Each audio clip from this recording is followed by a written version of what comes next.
Well, hello there. Now, before we get into the video, there's a couple things I want to say. Very briefly, I want to say some thank yous and some shout outs to the artists that have helped the channel and really helped these videos. Case in point, Buns, who did the artwork you're seeing on screen now. The Buns will be linked down below. I also believe I owe Renmankins a thank you for making the previous video's thumbnail. So thank you to Ren or Renmankins. Wonderful thumbnail, wonderful artwork. Go check them out below. Most recently and most relevant to this video is a sip of coffee. The thumbnail for this video was made by a sip of coffee, and I just love it. It fits really well with the previous thumbnail and the themes, and really the whole My Hero thing is just to spite Ponder and her comparison, but it's also kind of fitting in a weird way considering what that character ended up being. It fits in a really silly way, and thank you, a sip of coffee. I really appreciate it. You've made a lot of fan art for me, and I'm going to be trying to show as much of it as I can in the fan art video. Another thank you to Lord Rush, who made some artwork that'll also be in the video, and he too will be linked down below. And lastly, an artist by the name of Xylophone made the background photo you're going to see in this video that also fits really well with the thumbnail. It's a piece of fan art that she did and posted in my Discord, and I was like, oh,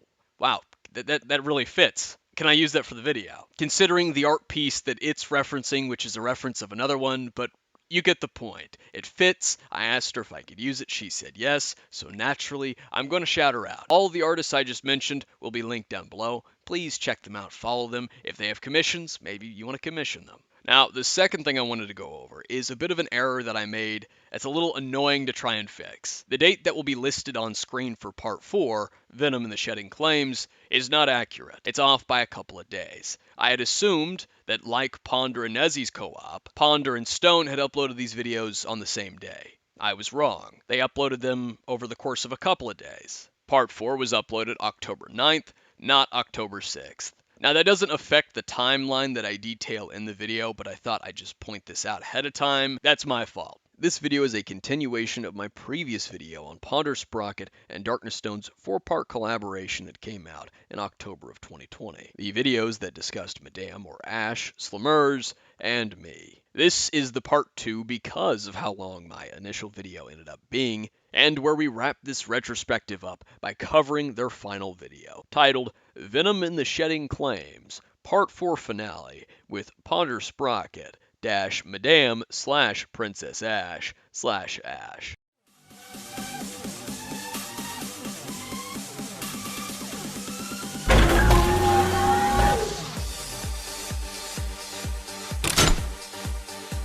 They went from LARPing as lawyers in the first video of this series to an Ace Attorney LARP skit in the 4th part. Yet Stone went on to make a video after this detailing that Ponder Sprocket isn't a lawyer. I wonder, where would your community, where would your audience possibly get the idea that Ponder was a lawyer? Could it be her constantly trying to cite the law and doing so horribly, often inconsistently? She did that in a variety of her public videos, and several of those very videos have been deleted or privated this year. Like, sure, maybe you're a sensitive crybaby or whatever, but by the time you've been outed for all your disgusting acts, I'd believe you'd go cry in the timeout corner for a week and then come back and pretend as if nothing happened. Is that why you deleted this video? To pretend as if nothing happened? You, DarknessStone, did a whole video with her using legal terminology to discuss a hypothetical lawsuit. You people are the epitome of I want to have my cake and eat it too. You LARP as lawyers so that you end up perceived as intellectual enough to be compared to them. But then when your audience get these expectations of you, you don't want it because you can't match it. Classic. And oh look, it's Feghost. He's also linked in the description of this video, but let's see how this plays out. Here they are portraying me and Madame side by side, arguing that she's innocent. Ash again being Madame. Problem is, I never made the argument that she was innocent. In fact, there are many examples of me saying quite the opposite, such as the multiple times in my Slimurz video, which we know Ponder watched because she covered it with Nezziemonster before these videos, and DarknessStone himself previously said he watched my Slimurz video. I had so many problems seeing through Akumu's own video on the subject, because it had so many issues. Both of those are important because there's a part where I said that there was no excuse for Madame attempting to dox Slimurz. Ponder showed that clip and acknowledged it in the collab with Nezzie. There's nothing that can excuse for her attempting to dox her. but I am going to tell you why. I mean, why though? What does Madame's intentions behind doxing Slimurz have to do with the situation if you've just said it yourself that her actions in attempting to dox Slimurz is indefensible? It might be interesting additional information from a psychological perspective, but if your intent with this video is to showcase that Slimurz is just as bad as Madame without defending Madame's actions, then why would Madame's intent with the attempted dox be relevant to show that Slimurz is more in the wrong than we originally thought? So we know Ponder heard me say that. Then there was my description, which Ponder had her friend, Holy Majesty, or Ghost DXE, read in that same video, where I stated that both Slimurz and Madame made mistakes. Now honestly, when I first got into the situation, I was trolling. However, the second I looked at the evidence, I knew what was clear. Both of them have made mistakes. Both of them have made mistakes. If you're attacking Madame for hers, you should also be attacking Slimurz for hers. Your excuse is evidence, isn't it? Well, here it is. Otherwise, leave both of them be. Don't be a hypocrite with double standards. So we know Ponder saw that. There's also my comments on my video talking about Madame's scam when other people brought it up. I said in my comments that the evidence is cut and dry. Madame scammed. I can't prove that Ponder saw those comments, but what she says later in this video implies that she did. Now, there is a comment I can prove that Ponder saw. My comment on her Madame video. She not only talked about it, but recited it in her Discord server, Fiendish Cavern, back in October of 2019, a year before these videos were released. Going as far as stating that I stated both of them fucked up. Whoops. That's the opposite of Madame being innocent. And that's 3 different instances of me saying the opposite of this that disprove this. And we can prove without a shadow of a doubt Ponder had seen all 3. This means we found a lie in the first 20 seconds of part 4. In part 1, it was at least 5 minutes in. Part 3, at least 2 minutes in. And now part 4, the first 20 seconds. This has got to be a new record or something. Ponder deserves a prize. If you've seen my previous video on Ponder Sprocket and DarknessStone, you know this isn't the first time they've lied about something like this. In the first 7 minutes of their part 1, Lessons Learned in Lawsuits and Lies, Ponder and DarknessStone said they could argue in a court of law that I was attacking or harassing Slimurz on behalf of Madame or because of Madame. Federal laws actually classify harassment and stalking together. CriminalDefenseLawyer.com stipulates that stalking can be punished with up to a possible prison sentence of up to 5 years, and a fine of under $250,000 or potentially both, obviously depending on the severity and the judge presiding over the case. In terms of the intentional infliction of emotional distress, there's a little less of a potential case to go with. Usually, unless there is some sort of recommendation from a psychiatrist for the situation to be taken more seriously, there may not be enough of a case for this single offense to stand on its own ground. Intentional infliction of emotional stress is often cooped together with more serious claims.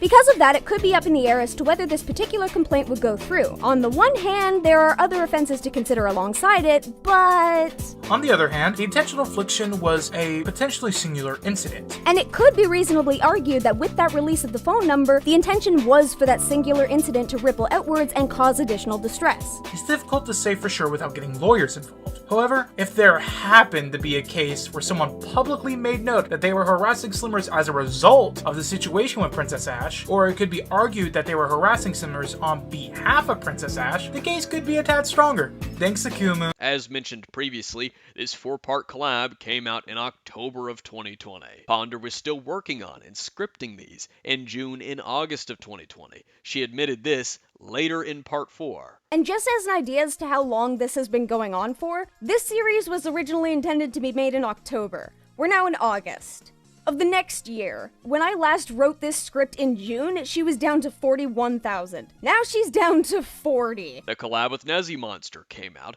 before, in March of 2020. And that's important, because I explained why I was doing it in my video they covered, specifically because of how that community was handling the situation. Ponder and Nezzie played that clip in their collab. I also explained my motivation and reasoning in the description, which again was read by Ponder's friend in the video. Ponder heard me explain my reasoning, and she had her friend read my description that also explained it. And then a few months later, she decided to claim my reason was something else with no evidence backing her. She knowingly claimed something she knew wasn't true. That's a lie. Then there's the first 2 minutes into Ponder Stone's Part 3, where Ponder said I made my entire video trying to claim that Slimurz was the one in the wrong. She repeated that 2 minutes later. Oh yeah, and guys, some of you may recognize the voice of the interviewer. If you saw my last video, yeah, it's Akumu. That's where Akumu comes in. As in, the guy who made an entire video trying to claim that Slimurz was the one in the wrong because of things he assumed, and had absolutely no evidence for outside of Ash's word on the matter, and where he blatantly mixed up intellectual artistic copyright with trademarks and patents. Weird that you apparently had the sexual assault confirmed to you, by James, but continued to be skeptical about it in your video claiming that Slimurz was the one in the wrong. This claim is also contradicted by what I said in my Slimurz video and the description, but more importantly, by Ponder herself in that prior collab with Nezzie. Back in March, Ponder said I was arguing that Slimurz was more in the wrong than we thought. I've already played that clip, but have a snippet. But if your intent with this video is to showcase that Slimurz is just as bad as Madame without defending Madame's actions, then why would Madame's intent with the attempted dox be relevant to show that Slimurz is more in the wrong than we originally thought? Yet a few months after, and this collab with DarknessStone comes out, and Ponder is telling the audience that I was trying to claim that Slimurz was the one in the wrong. That's a significant shift. There's a big difference between me saying Slimurz is more in the wrong than people thought, and me supposedly saying that Slimurz was the one in the wrong. A fascinating but embarrassing pivot, Ponder. It's a very subtle and sneaky twist in how you recount or present my argument, I'll give you that, but deceptive all the same. Later on, towards the end of Part 3, the two of them pushed to the audience that I was blaming Slimurz for the situation. And the other is her having to release screenshots of the court document to prove her assault, which was also Ash's fault for making it public without her permission and claiming she lied about it in the first place. So it's her fault for revealing her county when she's forced into it by Ash, leaking shit about her, and then claiming she's lying? Fuck off. You basically left her no choice but to release the papers because she didn't want to get harassed because people thought she lied about her sexual assault. You're the one who put it out there, and then she had to defend herself. She did it to stop harassment that you directed at her. You're the root cause. And now Akumu is blaming her for it. What is wrong with you two? Which, again, is disproven by what I said in my Slimurz video, its description, and the comment Ponder saw. 4 similar misrepresentations, each suggesting I made arguments I never even made, and in truth, I said the opposite. And all 4 of these are disproven by the same facts both of them had access to when making these claims, especially Ponder. So why did she make them and allow them to be made when she knew they weren't true? To get an idea, we should ask, what do they have in common? Each one conveniently happens to falsely present my position in a way that makes it look like I was defending Madame, whether by suggesting I was attacking Slimurz for her, that my video was claiming Slimurz was the one in the wrong, that I only blamed Slimurz for it, and that I argued Madame was innocent. The goal is crystal clear, to recast my argument in a way that aligns with Madame and distorts my actual stance. It's a deliberate effort to shape how the audience perceives both me and my video. And you have to give Ponder and co credit. After all, the whole Madame drama started because of a lack of credit. Always give credit where credit is due. Their lies worked. They successfully bamboozled hundreds of thousands of people. It's why I still, as of this year, get comments claiming that I defended someone who doxed a minor, and that Ponder called me out for being okay with doxing kids, that I harass Slimurz on behalf of Madame on Twitter. Anytime anyone brings up this situation from this community, they almost always repeat the same narrative that was born from this. These 4 lies are perfect examples to unveil how these people manufactured the consensus surrounding the situation and fed their audience this false narrative, like 4 pillars holding that narrative up. Some will excuse this by saying that this is just a skit for their intro, but that doesn't change the repeating pattern here that started before this skit and led up to it. The liar lied about me and sent people to harass me. Chunky.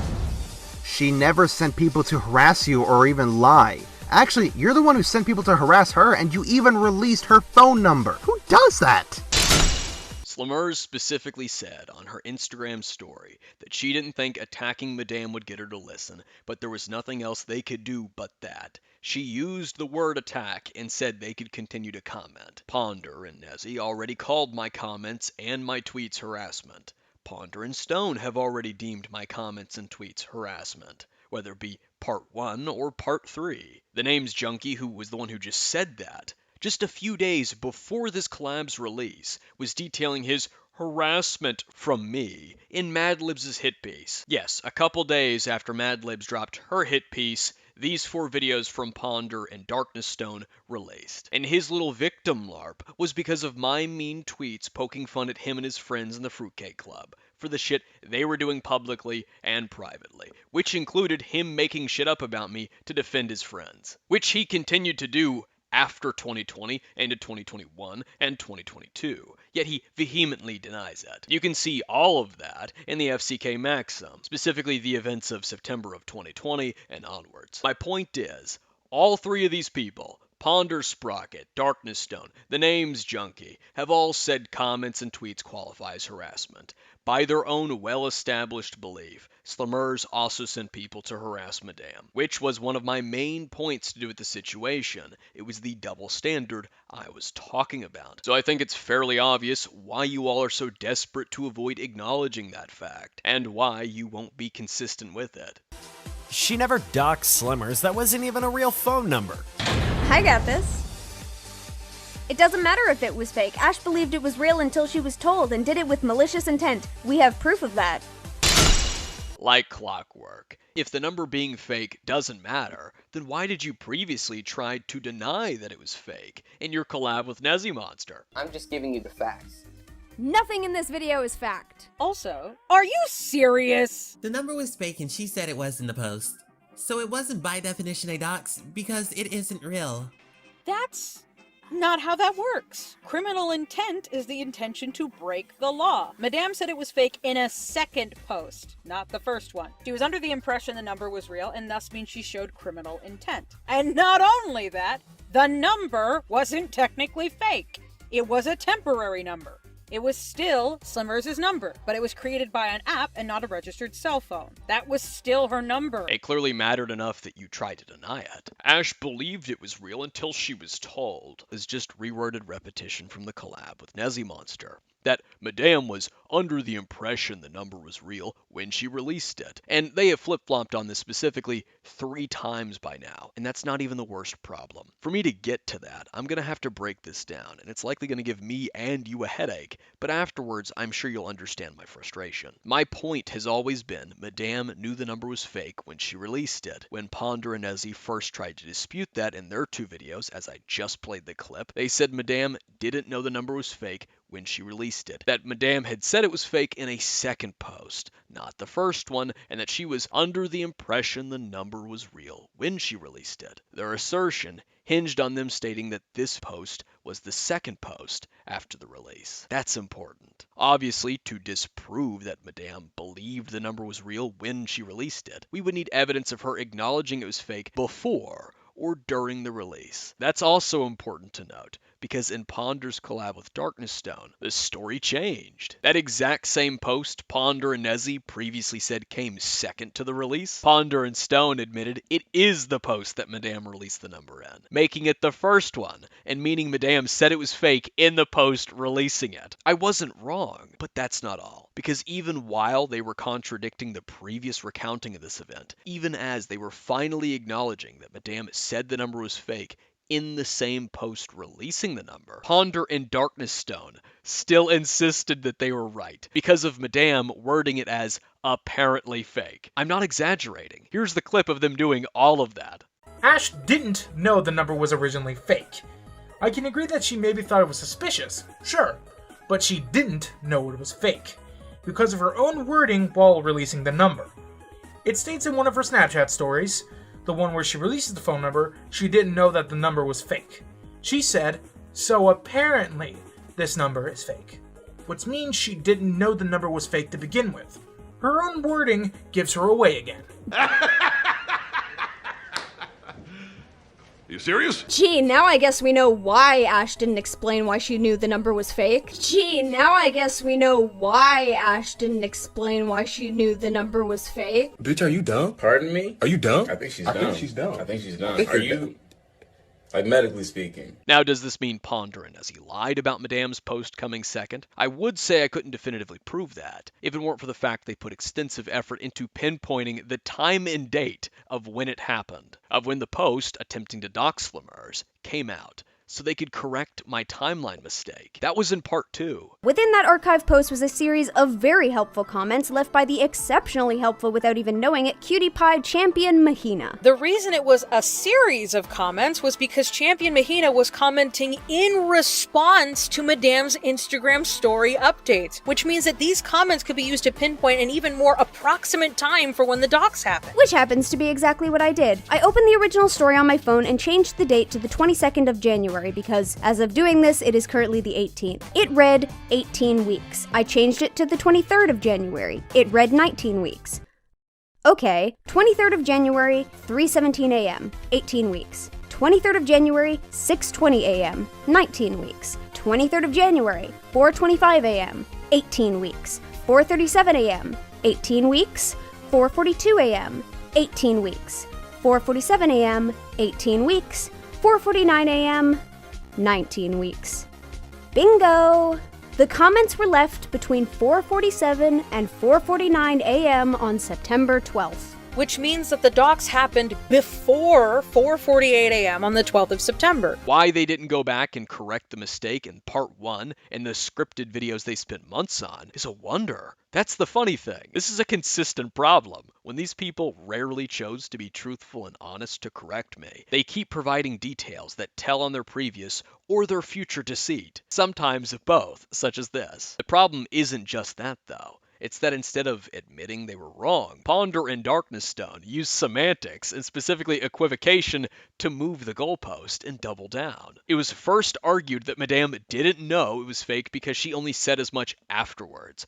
But that was false, and it's obvious they figured that out. Upon realizing she said it was fake in the post releasing it, they switched to arguing that her wording it as apparently fake doesn't count as her knowing it was fake, so they could keep peddling that Madame didn't know when she released it. It's a post or ad hoc justification. They changed the criteria for being wrong after learning they were wrong, and went against their own evidence with semantics to preserve the disproven claim and avoid admitting to their mistake. Because here they are in part 4, still pretending they were right. If I said, apparently Disney is offering a $20 bundle subscription while I purchased it, wouldn't that mean I was aware that it's $20 in the moment of me purchasing it? Well, these two idiots would seemingly argue against that. I can't show proof because everything I claim was in a call. I've got this! If we have to believe you about the only evidence being in calls, then we need the beliefs that Slimurz gave her age to you in your first call with her, which looks bad for you because you sent her porn of a pedophile. They had Madame state, I can't show proof because everything I claim was in a call. But that's false. And just hear me out and let me finish what I'm going to say because it's likely not what you think. Not only is it false, but I can prove that they know that's false. You see, in part 3, they heard Madame say that she confronted Slimurz in the DMs about Slimurz suddenly having a phone number, and they heard me ask Madame for evidence of that. Ponder then dodged Madame's claim by saying it was nothing new. Slimurz had supposedly already publicized the DM screenshots from September 7th, and Ponder said that it was nothing new and that it was kind of stupid of me to ask Madame for fresh screenshots, only for Madame to apparently give me cut-up versions of the ones we supposedly had already seen before Ponder's videos in October of 2020. And I had friends, particularly Shriga, who is my admin, to confirm that because he was in a voice chat with like all of us. It was weird. He was the one that texted me, this girl does not carry herself well. Like, it was weird. But yeah. She lied about having a number and completely avoided that when I confronted her about it. I mean, it's just an overall weird. Because that would help a lot. Sure. Let me just go in our DMs and type number. Thought you didn't have it. I found it. Surprise to no one, this section of conversation she's about to read off are from screenshots that Slimurz has already released to the public. Nothing new is actually being presented here. Akumu, I know you think of yourself as a smart boy, so you really should have been able to recognize that you asking for fresh screenshots only for Ash to give you cut-up versions of the same screenshots we've already seen. It's kind of really fucking stupid. His avatar is Light from Death Note, and Light made a lot of stupid mistakes in the show and manga, so should we be surprised? That is proof that they heard Madame make a claim that wasn't about a call. And I also want you to remember two things from that clip. Ponder using the "it's not new" argument, and her acknowledging that I was asking Madame for evidence, because it'll be important for later on. Now, Madame's claim from that is that she confronted Slimurz in their DMs over her suddenly having a number, and that was objectively true. We can see it in the DMs that Madame gave me, and more importantly, the DMs that Ponder herself has shown, her own evidence, because apparently the ones Madame gave me are cut-up versions despite the fact that they show more than Ponder's screenshot. But that's fine, because Ponder's screenshot also shows what I'm talking about and what Madame claimed. Whether I like it or not, whether they like it or not, whether you like it or not, the DMs, unfortunately for them,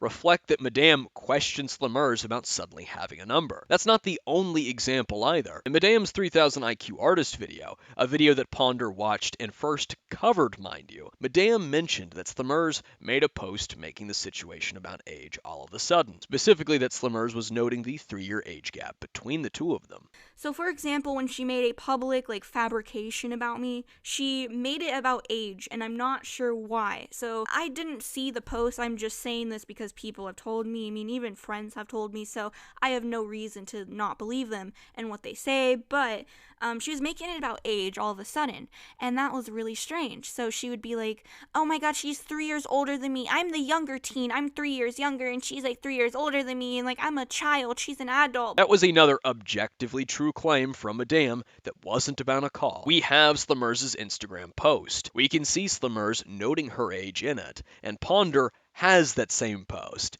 She's shown it in these very videos. They are presenting it as though everything Madame claimed was about calls that she had no evidence for. They literally have their representation of her say as much. Madame did make some claims that couldn't be proven because she said it apparently happened in a call, but that's not the only kind of claim she made, and they knew that, but they're pretending that's all she did for this throwaway line. That's a deliberate falsehood while putting words in her mouth. Who they do it to doesn't change that. If someone lies about a liar, it doesn't mean they aren't a liar themselves. It means they strategically pick their target. But I know this will be taken out of context and spun as me still defending and white knighting for Madame after all these years, because these people can't disprove me. So they changed the focus of the conversation to make it about me. What I'm illuminating about Ponder and her friends doesn't take away from Madame being blatantly dishonest. The problem is, Madame being dishonest isn't an excuse for the people who criticize her for that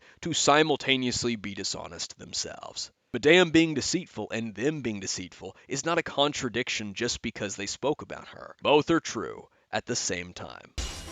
You shouldn't doubt me. I'm suing Onision. Jar! You specifically said to doubt you in your I confronted Onision video, and people will after you fundraised a lawsuit, and then said you were going homeless. She never stated she was homeless. She said she was stranded, and she was for 2 days. Chaos. Stone already proved that Ash stated that she was going homeless, and she was stranded for at most 18 hours, not 2 days. She lied. I'm trying to figure out where I could have ever made that claim. I can't find it on my Twitter accounts, it's not in my Slimurz video, and I didn't even say it in the call with Madame that they're responding to in these videos. In fact, I've said things to the contrary in my comments. As mentioned before, people had asked me my thoughts on her scamming her audience by grifting with the bullshit Onision lawsuit. After I found out it was a scam, I said that it was a scam. So this idea I was defending her claim of being homeless or anything to do with the Onision lawsuit is far-fetched and not grounded in anything. It doesn't matter what you say. You're not patrons, so you're not getting updates on the court case. Figos! Stone and I were both patrons. Stone at the time of you beginning to sue Onision, and me currently. And you have never responded to either of us. Yes, Fegust does a little bit of talking in the video, but what he just said here will have more context given later in the video.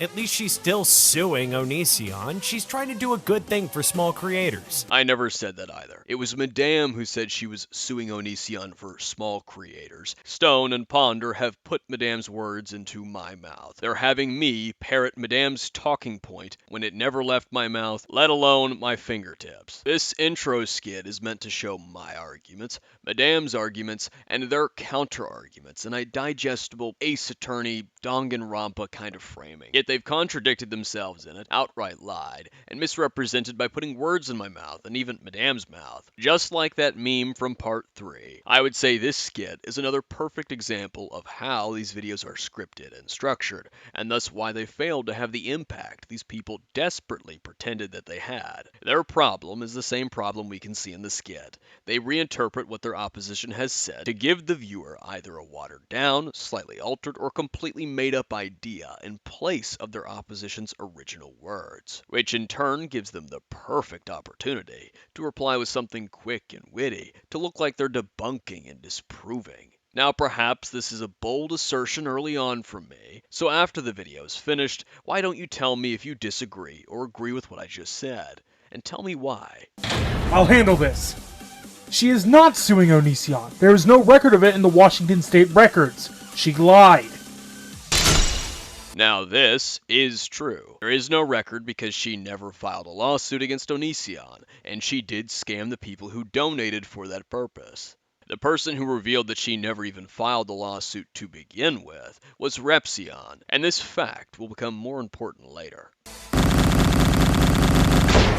This is our answer!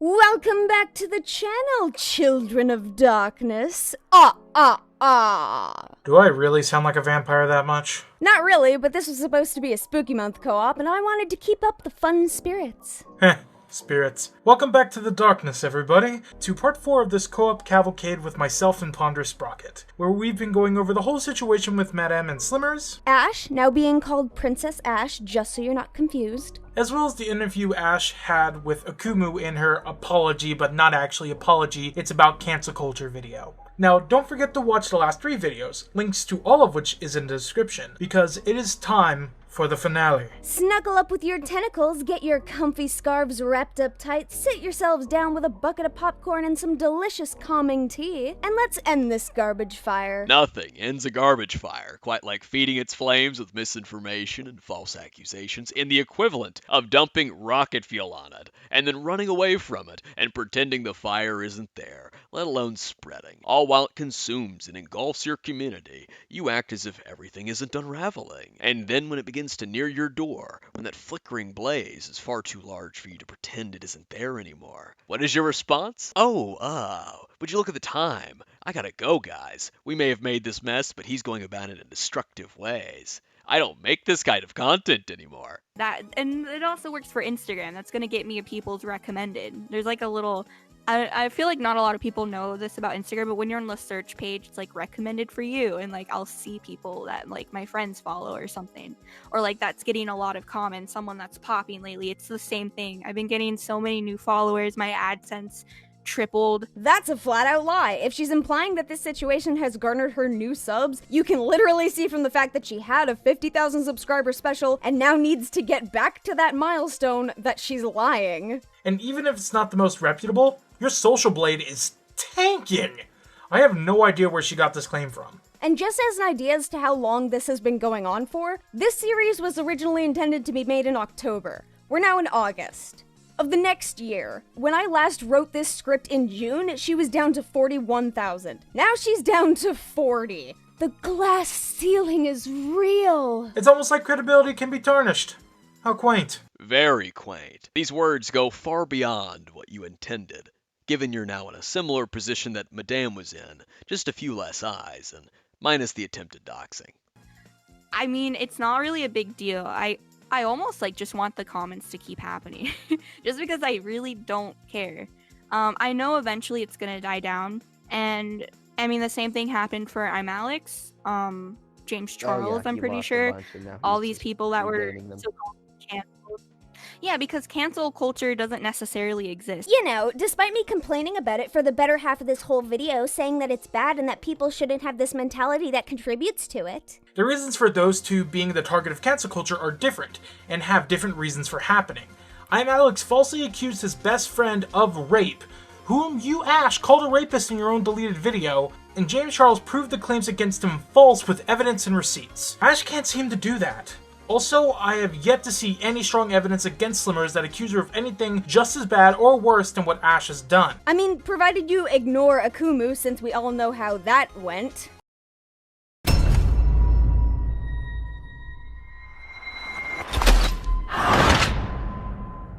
Provided you ignore the one person who is pointing out that Slimurz advocated for people to comment and referred to it as an attack. Comments, something you've repeatedly called harassment. What an interesting setup there. We also understand that Slimurz made a mistake, but that doesn't provoke the toxic response Ash gave. I'm just now noticing Stone's little avatar. The eyes change color. One eye, two eye, red eye, blue eye. Except when he gets angry. Then they're both red. He's one of those, when I get angry, I see red kind of guys. Proving claims false? Perish the thought. Let me just lecture people for not believing me blindly when I've clearly indicated I'm not one to be trusted. She's obviously mocking Madame as she says that, but at this point, we know that's pretty much a confession from herself. And then talk about how I'm no longer going to provide updates on the one thing I publicly was asking for money for and people promoted me for.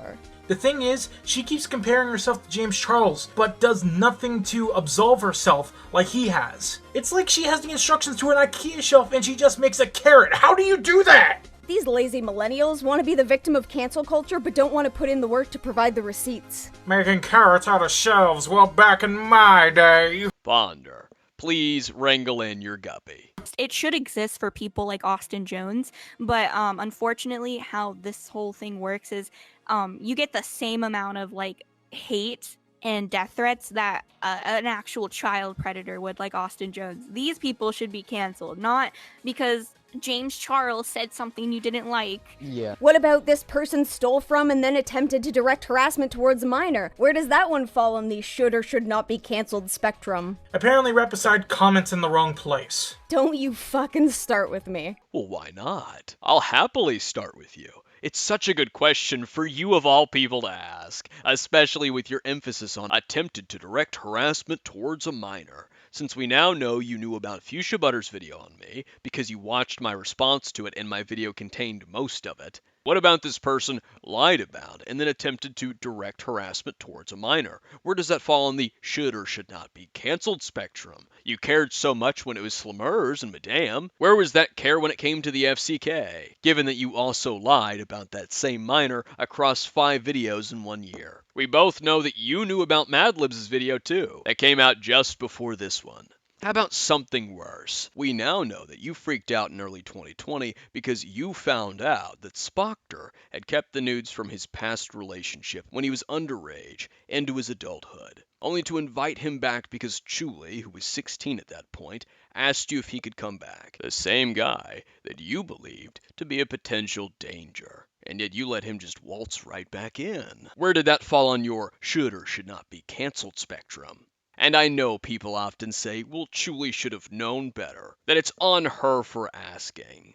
But Ponder is the same person who was dismissing what I said by using my age. In the collab with Nezzie, she insistently brought up my age, and that my brain wasn't fully formed. So why did she just take Chuli's request and nod her head along with it? That's a little strange. With that said, I want you to keep this question and sentiment from Ponder in mind. You know, or you heard a fabricated story from a fucking furry artist that literally lied, and all of a sudden, like, I deserve death threats. Furry, furry, furry. All my problems seem to stem from furries. Pity me. What did I say about using it like some kind of slur? What did I say about using it like some kind of slur? That's cute. He thinks he's some kind of authority figure with his little avatar waving that finger around. It's no funny different too, because than when fucking, I show people like I said, the Austin evidence just that I have, because they seem to think that it's okay to attack you based upon evidence against you, but when there's evidence against Slimurz, they kind of ignore it, push it off, and continue on with their day. Completely. So at this point, it's not about, you know,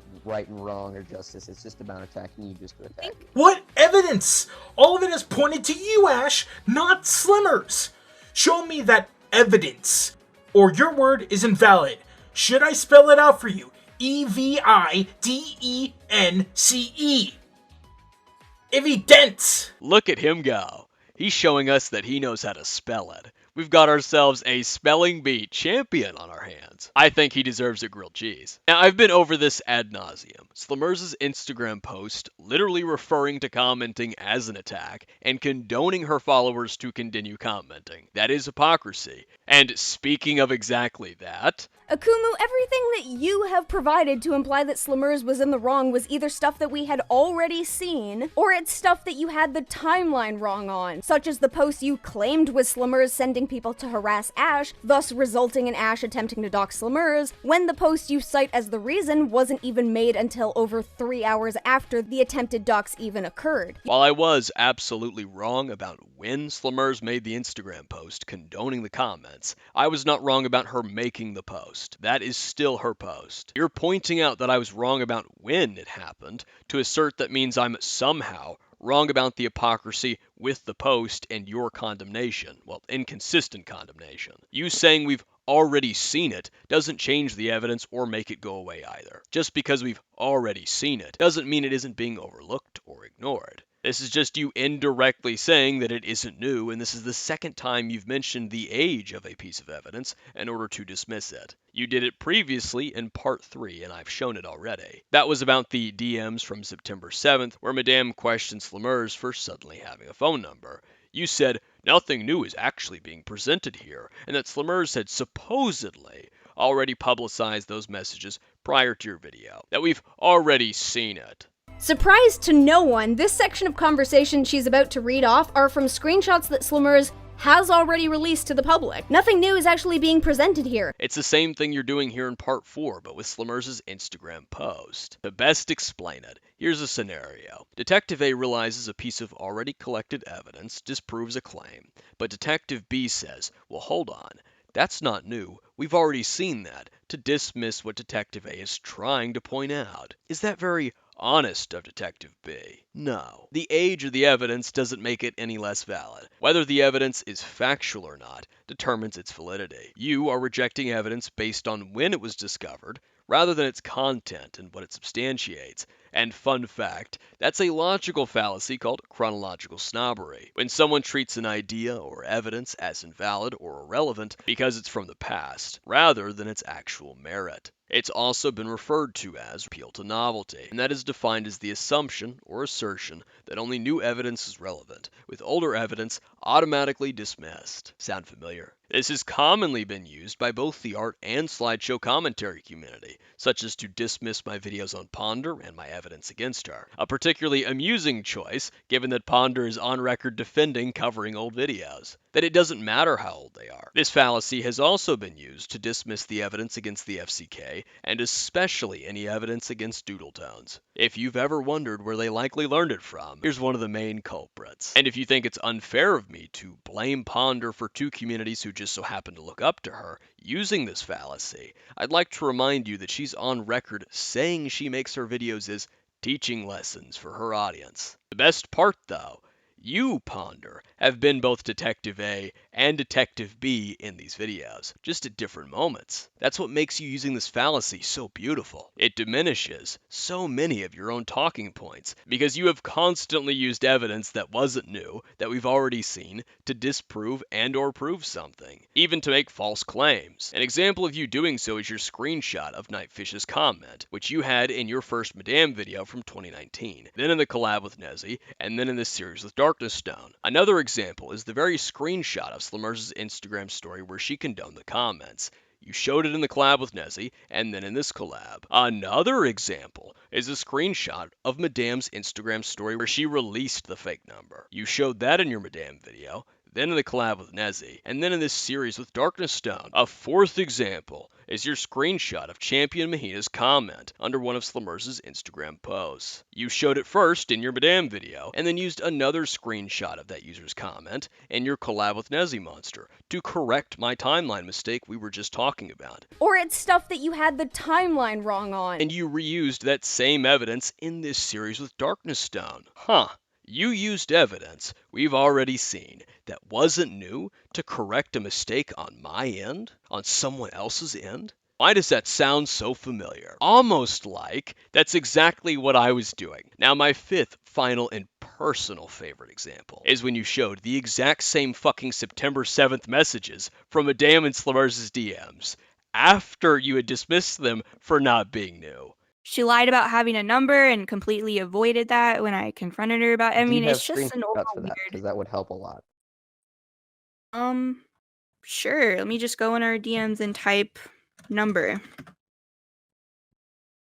Thought you didn't have it. I found it. Surprise to no one, this section of conversation she's about to read off are from screenshots that Slimurz has already released to the public. Nothing new is actually being presented here. That clip from part 3, that was 40 minutes in. 10 minutes later, and you presented the same messages from Slimurz's perspective. The very DMs you already said were not new, that were made public already, and shown to everyone, you proceeded to use yourself. It is clear that you are more than happy to repeatedly use not new, already seen evidence, even after you yourself said it isn't new. But when I do it, you dismiss it on the basis that it's not new, that it's already been seen. Not only are you relying on a logical fallacy to dismiss inconvenient evidence, but you can't even follow it yourself. Another double standard for me to add to the pile. You also blatantly don't seem to understand that the nature of the crime and whether or not a person owns up to that mistake dictates whether people are still going to be mad about it, because you act like Slimurz and Ash either committed the same offense, the same level of offense, or the same number of offenses, all of which is completely wrong. All of which is completely wrong. Are you sure about that? You just hypocritically dismissed it with a logical fallacy, and seconds after, you're pretending it didn't happen. Your blatant desperation here is fucking pathetic and devoid of any self-respect. I'm going to explain this as simple as I can, since you're obviously incapable of getting there on your own. There is an offense or action that both parties did,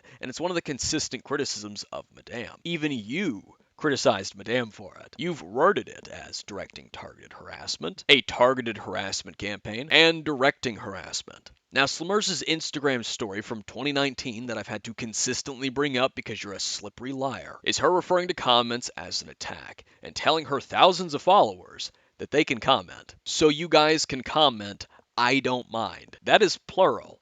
But what she's doing is not allowed. Possibly referring to Madame's attempt to dox does not change her telling these people they can comment. Then when it came to me and my involvement, you and your lackeys repeatedly accused me of harassing Slimurz. You do so later in this video. And the evidence you've previously shown to back that was my tweets, my Instagram comments, and my YouTube comments. And that number being fake hasn't stopped people from harassing her.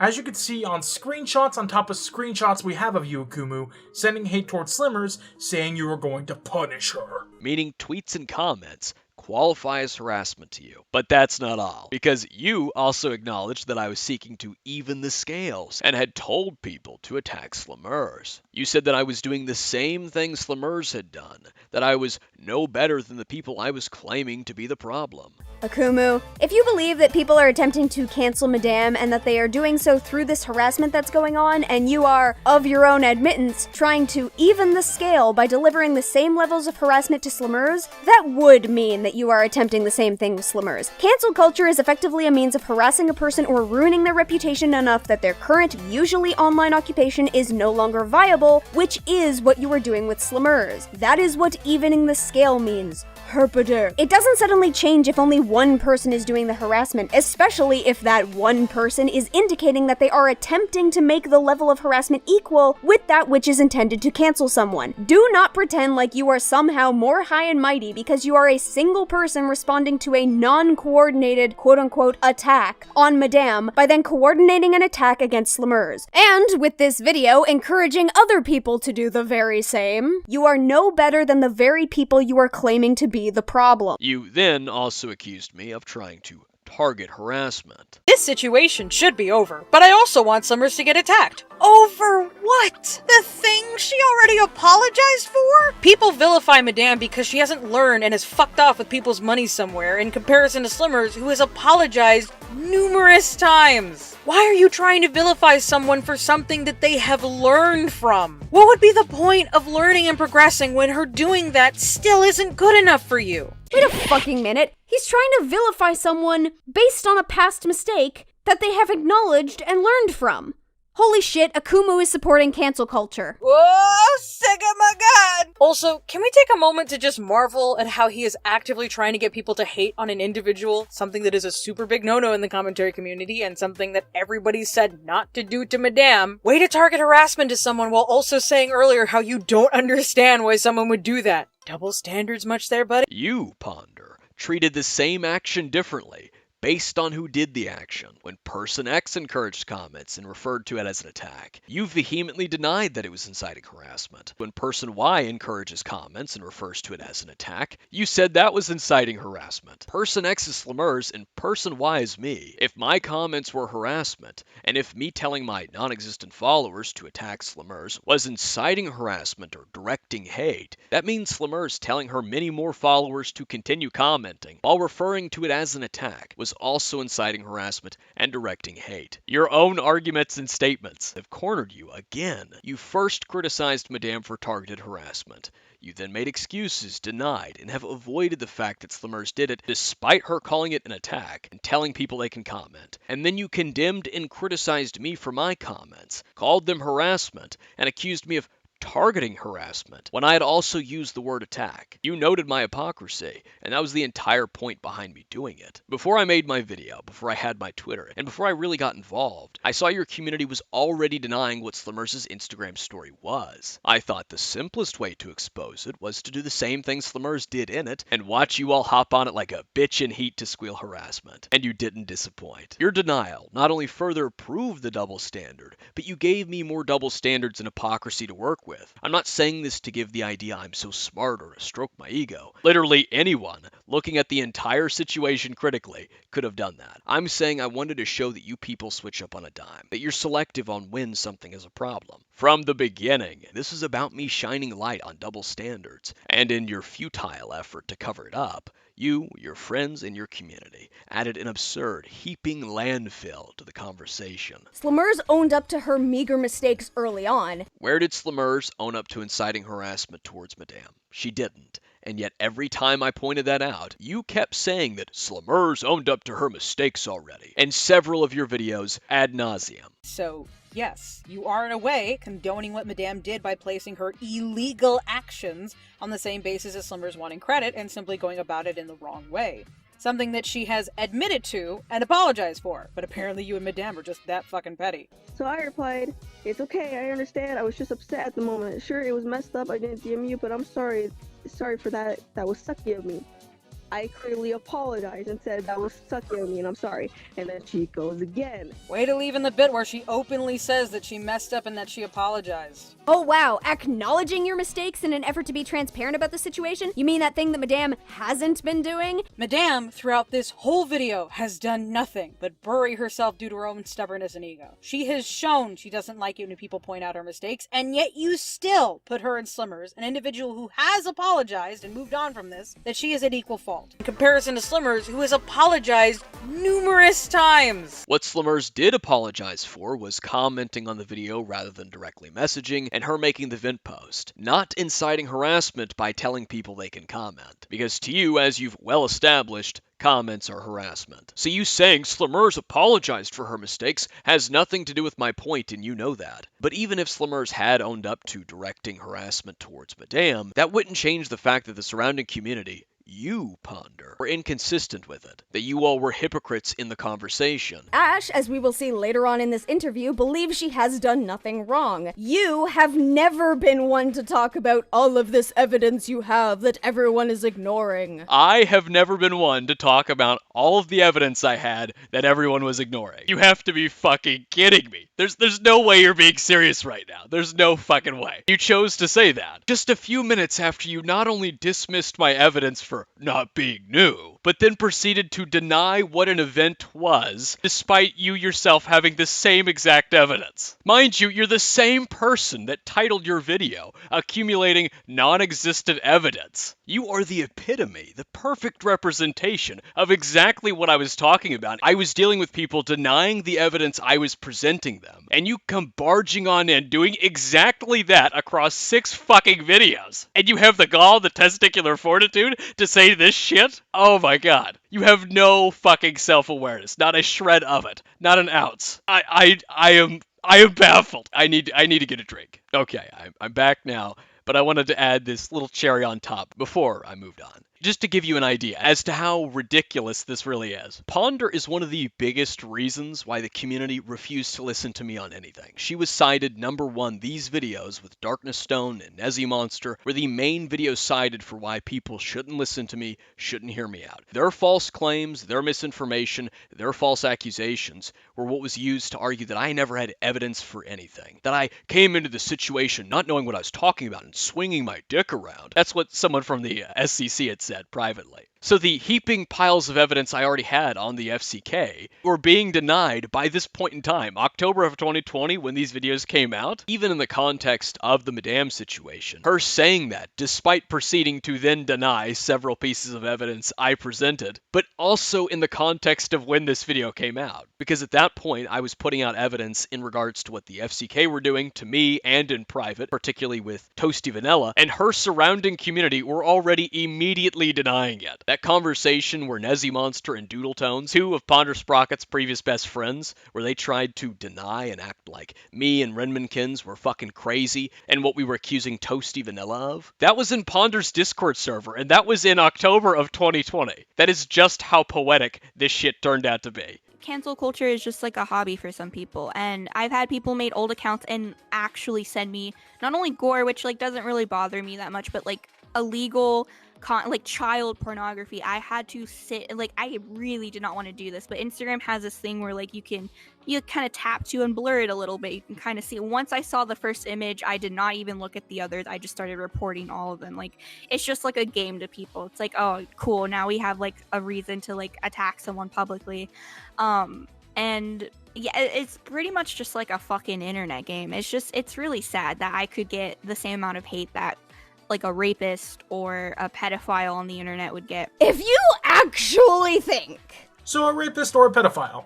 So what you called Slazo and then Austin Jones. Boy, if you don't get... Also, if you imply that you're getting as much hate as Slazo or Austin Jones, you really showcase your ability to exaggerate a situation. I don't disagree with that. I'm not even going to deny that. But you, of all people, want to talk about an ability to exaggerate a situation after you said this? She is marked by sin. She must receive punishment. I don't know about anyone else, but if I was in Slimurz' shoes, I would take that last phrase as a threat. Akumu, you are far from an unbiased party. He speaks with the ego of a god looking down upon mortal men, even though he's just a 16-year-old.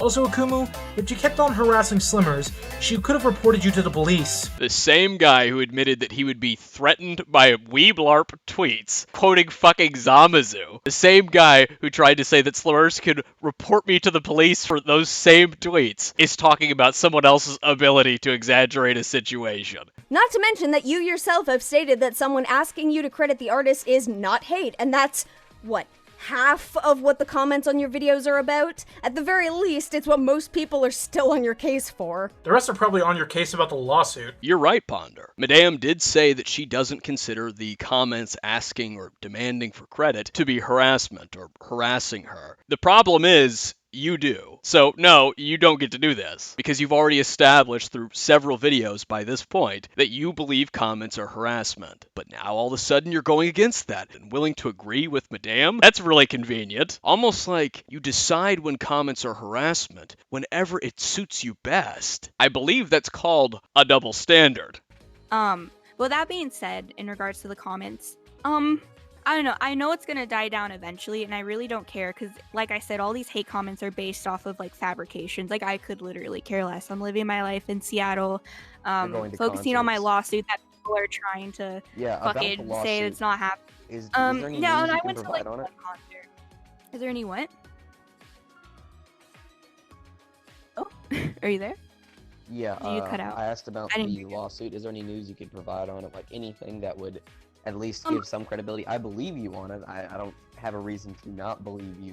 I mean, let's discount the fact that from what I've heard, he doesn't believe her on this anymore. Yes, the egg was on my face in terms of what I just said. Damn, suing Onision was utter bullshit, and she scammed those who donated. I was wrong. That said, the two of them leave a little detail out. My interviewing of Madame was held on September 30th and released in Madame's video titled Apology for Everything on October 9th of 2019. Repsion's video about Madame and the lawsuit, where he traveled to ask if any legal complaint had been filed against Onision, and where he revealed there wasn't one, came out October 29th of 2019. 20 days later, the evidence proving that Madame hadn't filed the complaint wasn't out at the time of our interview. After Repsion's video came out and I seen it, I had no problem admitting she was scamming. I've said it before, but they insist I was oh so biased, believing her regardless of evidence, which is rather similar to Ponder's insistence that I was still skeptical about Slimurz' sexual assault, even after it was confirmed to me. It's very subtle misinformation trickled to the viewer. This is aside from the fact that she hasn't provided any evidence, which was the reason you didn't believe Slimurz. Didn't believe Slimurz about what? That is extremely vague, and you don't even answer it. I believed Slimurz at certain points, and believed Madame at other points. I did not believe that Slimurz was wrong about everything, or that Madame was right about everything, unlike how you painted me as though I did. If you're talking about the age stipulation, and me not believing Slimurz told Madame her age, it wasn't a lack of evidence. It was that Madame's initial video was that of surprise that Slimurz was 15, and she accused Slimurz of lying to her on that basis. Slimurz then insisted she told Madame her age, but couldn't provide evidence because it apparently happened in a call. On top of the fact that we know for certain that Slimurz shared her sexual assault with Madame. That's exactly why I said I found it strange or odd that she would share that with Madame,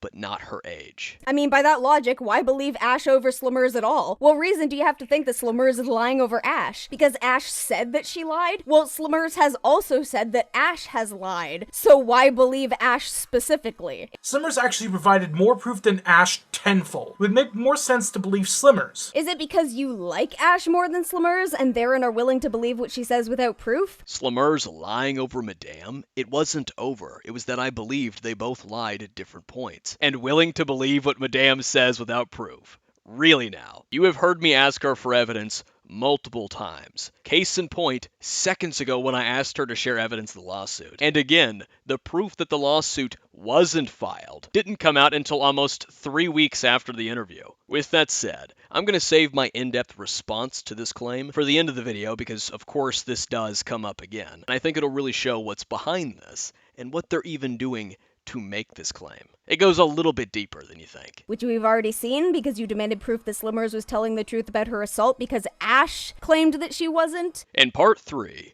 you said I was still skeptical about Slimurz' sexual assault after it was confirmed to me. Now it's that I apparently demanded proof of it. Except I never demanded proof for her sexual assault, and you show no evidence of me doing that. To quote your guppy from earlier, what evidence? Show me that evidence. You're supposed to be all about evidence, Ponder. So where is it? The problem is, you clearly have none. This is a dishonestly presented claim for several reasons. The first of which is that me looking into the proof of the sexual assault that had already been publicized before I had got involved is not the same as me demanding for said proof. Is your brain just that fucked by pot, Ponder? Did you smoke your brain cells into a fried stupor? It wouldn't make any sense for me to demand proof for something that I already knew was shared and proven before my video came out. Not only did I acknowledge that it was true and irrelevant to my problems with Slimurz on my Twitter and before my video with that nasty tweet of mine, but I also told Madame it was true in this interview, which also happened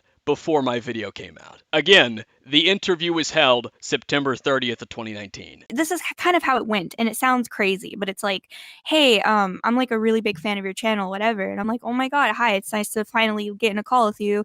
You know, we greeting each other.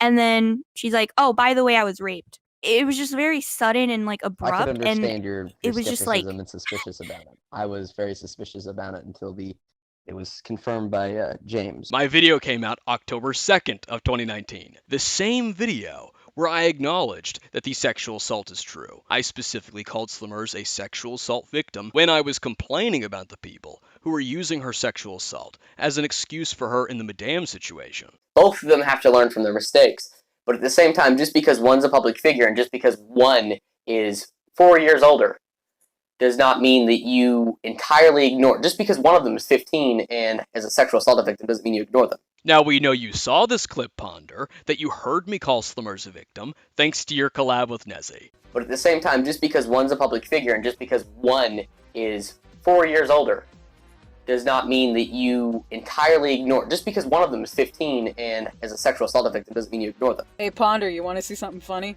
Go for it. So why after that collab, in part 3, did you say that I was still skeptical about Slimurz's sexual assault in my video? You know, the video where I was apparently, according to you, claiming Slimurz was the one in the wrong? But James also confirmed that she told him that you initially first fixed the credit. And that's where all the YouTubers are not, like, they're not pointing that out, that you first fixed the credit. And he didn't point that out either in his video, yet she told him that. Weird that you apparently had the sexual assault confirmed to you by James, but continued to be skeptical about it in your video claiming that Slimurz was the one in the wrong. You heard me call her a sexual assault victim in my video, and then afterwards claimed that I was still skeptical about her assault in that video. Whoops! It's kind of fucking stupid of you to lie about a video after you posted evidence of yourself watching it. Because that shows bias. Oh my god. Yes, right after she made an accusation and provided no evidence for it. An accusation that turns out she herself knew wasn't true to begin with, making it a lie. She talked about what shows bias. I didn't edit that in any way. I didn't cut anything out. You can go to the original video and see exactly this. She says that lie about me demanding proof for Slimurz's sexual assault, and right after talks about what shows bias. This is what I mean when I say this shit is deeply ironic, and that they have no self-awareness whatsoever. People, because of the whole cancel culture thing, once they don't like me, they can just start making assumptions and shit. Like, some people are saying I claim that I'm like, I've never said that. Trust me. That is complete and utter bullshit, and I had to watch through your videos again to be sure of it, which was a painful experience. You state in your I paid for Onision's Patreon, which I have downloaded, you would have to fly from Florida to Washington to sue him. Even your Discord members know where you live. You can't lie to me, I have a +4 in insight. So, I am suing him. The reason I need some funds is because it is a huge inconvenience for me to buy a plane ticket from Florida all the way to Washington and back. So, as we were going back to fact check to get timestamps, it doesn't look like she deleted her own Onision videos. She put them up for members only. I'm not about to simp for Ash, nuh-uh. Already got them all downloaded.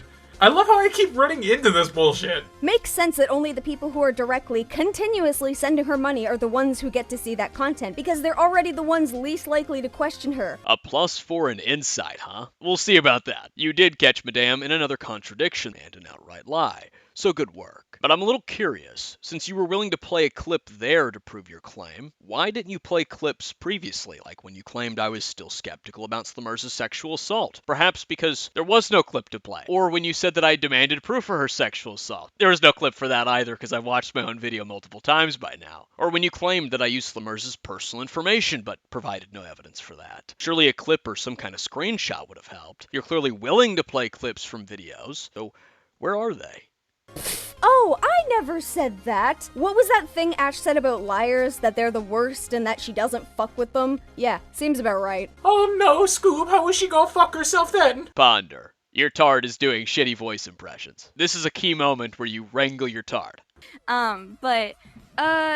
As far as the lawsuit, I made a update video about it explaining why I'm not going to give any more public updates until I go to court.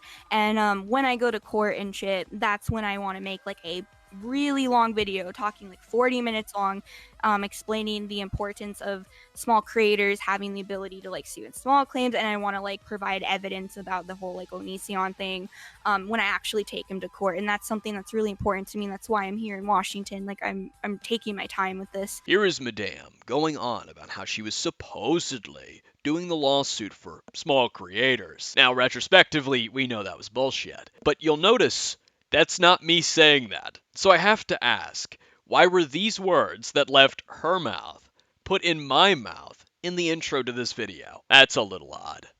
But also, the evidence is in my last video because I explain not only what suing in small claims is, but why I will not be providing any more like public updates. It's because it's just like, if people are constantly asking me questions about it, like it's just, I can't keep making videos about it. I can't, like, let me continue with this process, and then I'm gonna give a huge update video about it when the time comes.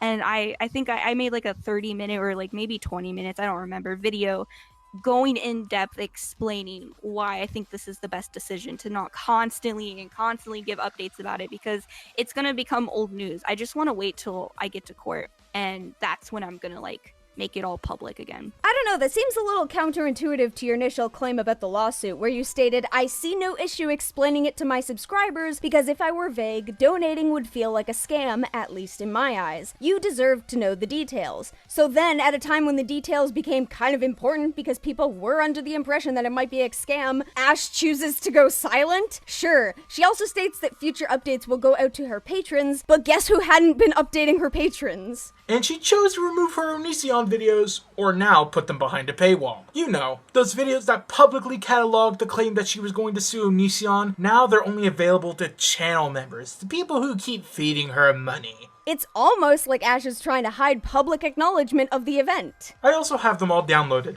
the night before they got removed. A good call on my part. You can't hide from me, because I'm the one who hides in the darkness. You can't hide from me, because I'm the one who hides in the darkness. Do I have to read it again? Do I have to? I think just showing it and explaining is fine enough. This came from the same guy who, when confronted with the fact that my edgy weeblarp was to mock people like him in his community, said that he couldn't tell, that he had no idea, and he thought that I was bullshitting, that I was just making excuses. So, Mr. +4 Insight, where did it go? And how do we know that she hadn't been updating her patrons? Because guess who paid a friend to become one of Ash's patrons so he could hear about updates on the lawsuit? Oh, I'm a ghost. Guess who hasn't heard anything about updates despite asking for them and despite being a patron of the highest tier? Spooky ghost, spooky. Here I go for it in the back. This is the context I was referring to when Feghost previously spoke, but I want to focus to Ponder specifically. You said you paid a friend, and Feghost appeared on screen, so you still considered Feghost a friend even after he had confessed to you that he had supposedly sexually assaulted 2 people, and that one of his victims had taken their own life. That's not some fucked up shit online like people sending porn to minors. That's the real world. Where does that fall on your should or should not be cancelled spectrum, Ponder? Oh wait, silly me. I'm asking something redundant. You've already answered that because your actions speak far louder than your words. Or should I say lack thereof, seeing as you've hardly spoken about Feghost. What conclusion should people draw from the fact you believed it, but decided to spend the next months scripting away hours worth of hit pieces about some mean 16-year-old, concocting up various lies, whilst you continue to be friends with and pay that supposed sex offender to edit your videos? And you said my priorities were fucking weird? Did you keep him around because he was convenient and useful to you? From spying on the target of your video, to editing for you up until 2021, with him voicing in several of them. Such as the Ace Attorney intro. That was a little on the nose, don't you think, Ponder? Having him in a court LARP after what he confessed to you. And your excuse for not talking about Feghost that you gave to Chuli and Thuman was that you aren't willing to use your platform for that. You focus on disproving lies rather than forwarding accusations. And that they're 2 vastly different things, which is particularly interesting because in several of these videos you have forwarded accusations. You just accused me earlier of demanding proof for Slimurz's sexual assault. Or when you accused me of attempting to dox Slimurz. Or accused me of using her personal information. Where was that I don't want to forward accusations mentality at with these videos? And I get the anxiety's part of it. And I know that you say your content was debate related, but that is not at all how anybody reads any of your content. No, including me. When it started. When it started, that's what it was. Yeah, but you did do call-out videos. I never viewed them as call-out videos. I viewed them as debunking videos. You do realize that by its nature, when you are debunking something, especially when the accusations either are malicious or you believe them to be malicious, that is also a call-out.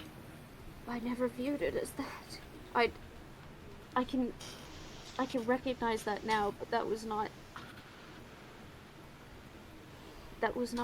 how I ever saw it.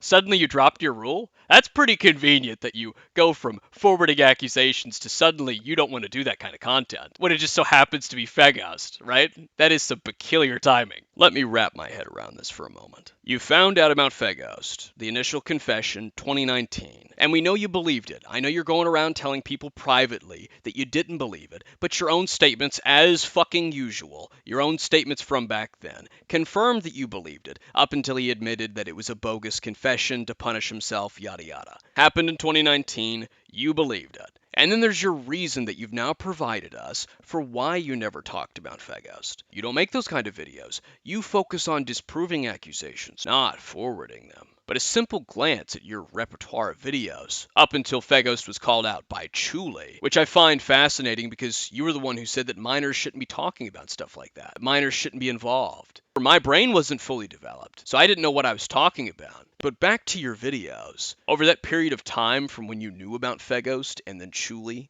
called him out, you made several videos forwarding accusations against people. You were more than happy to hop on the Hypnotist Sappho bandwagon. And you know earlier when I said I emailed her to get an update because I paid and gave her proof of my payment? I still didn't receive any email back from Ash, and it's been way over 2 weeks. Now, one could argue that she doesn't have anything to update people on. However, for a patron specifically asking for updates, you would think a little message saying, I haven't gotten any updates yet, sorry, would be maybe a tad warranted, especially considering Ash did indicate that patrons were entitled to updates if they asked. Also, from what we found out in terms of how long it would take her to get a court date, which would have been potentially at most 45 days, from the date of filing the paperwork, she should at least have a court date, and that would be an update. So even if you become a patron exclusively to hear about these updates on the lawsuit, even if you message her about it directly, she straight up will not message you back. We'll go over this again more towards the end. Needless to say, what Ash is claiming here completely goes against her actions behind the scenes, as well as what other people can find in public court records. Ghost! And, yeah, it's gonna be cool. Repsion wants to meet up with me, and, I don't know if he's even likes me. I haven't been in contact with him for a while. Hopefully he didn't, fall for any fabrication. Maybe he hasn't heard it, I don't know. Wow, you fucked up that relationship real hard. So hard it can't feel its legs. Sounds like my typical Tuesday. And there it is. If the humor isn't witty but terribly ironic jabs that age like milk, it ends up being sex. Such wonderful teaching lessons, Ponder. What a great educator their octo mama is. Funny how all of them end because of Ash's unprofessionalism. But that would be cool. Considering you both share a common going enemy, to I vlog don't think you would honestly care about that because right now there's him coming would also. Oh my god! Stop talking over each other, jeez! Also, lel, I didn't think Repsion would care about that because you have a common enemy. Yeah, how did that work out for you?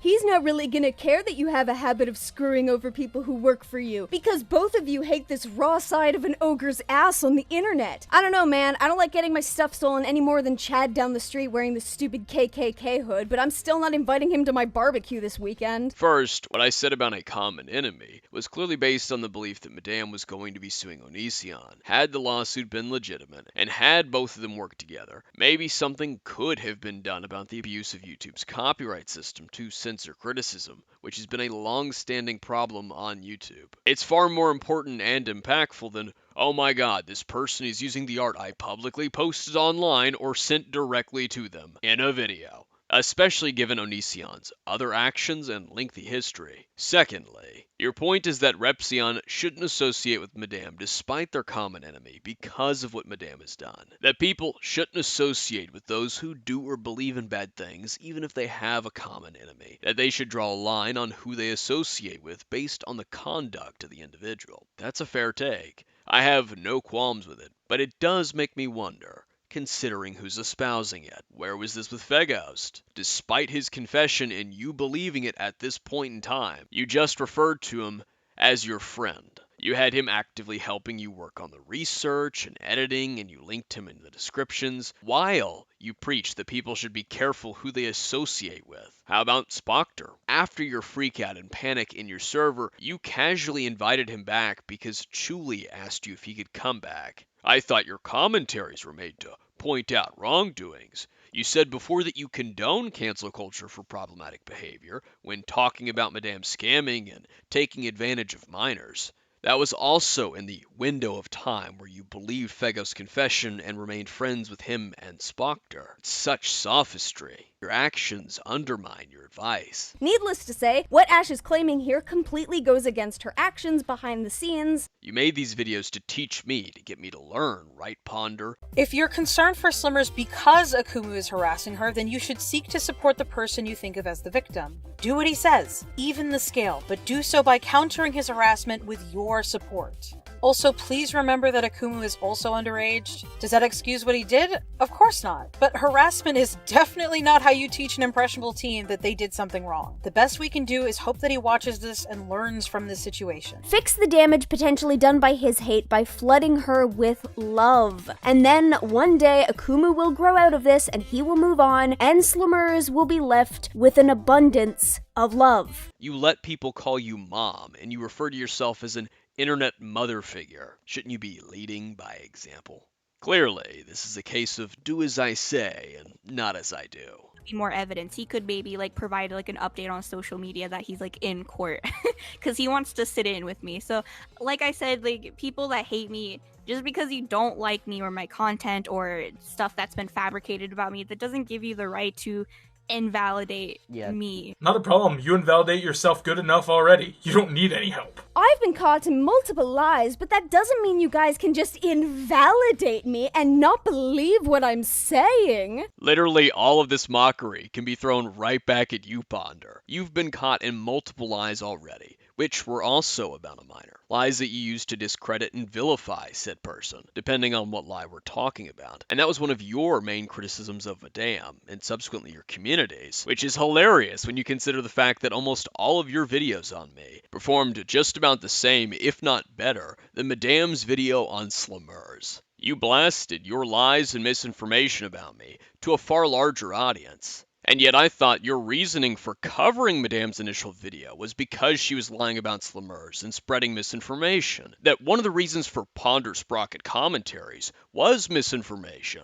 And then you went and did exactly that across multiple videos that got way more views. The other main point of contention was the attempted doxing of Slimurz, and funnily enough, by your own defining and claims to do with doxing, you have tried to dox a minor. You accused me of trying to get Slimurz's personal, private, or her dox information to accuse me of attempted doxing, despite the fact you were fully aware that doxing requires private info to be made public by the individual, despite the fact you previously noted that distinction to defend Sashley while you were making these videos on me, and despite the fact you were aware that what I was looking into was already made public by Slimurz and James, you still accused me. You knew you were wrong and said it anyways. 2 years after that, and you asked for a minor's private identifying information on a public forum, your Twitch stream, specifically asking your rabid fucking audience to figure out the kid's phone number so you could talk to their parents. By your own logic, you have attempted to dox some minor. You have no high ground in this mockery. You engaged in several of the things you criticized Madame for doing, that your community came at her for doing.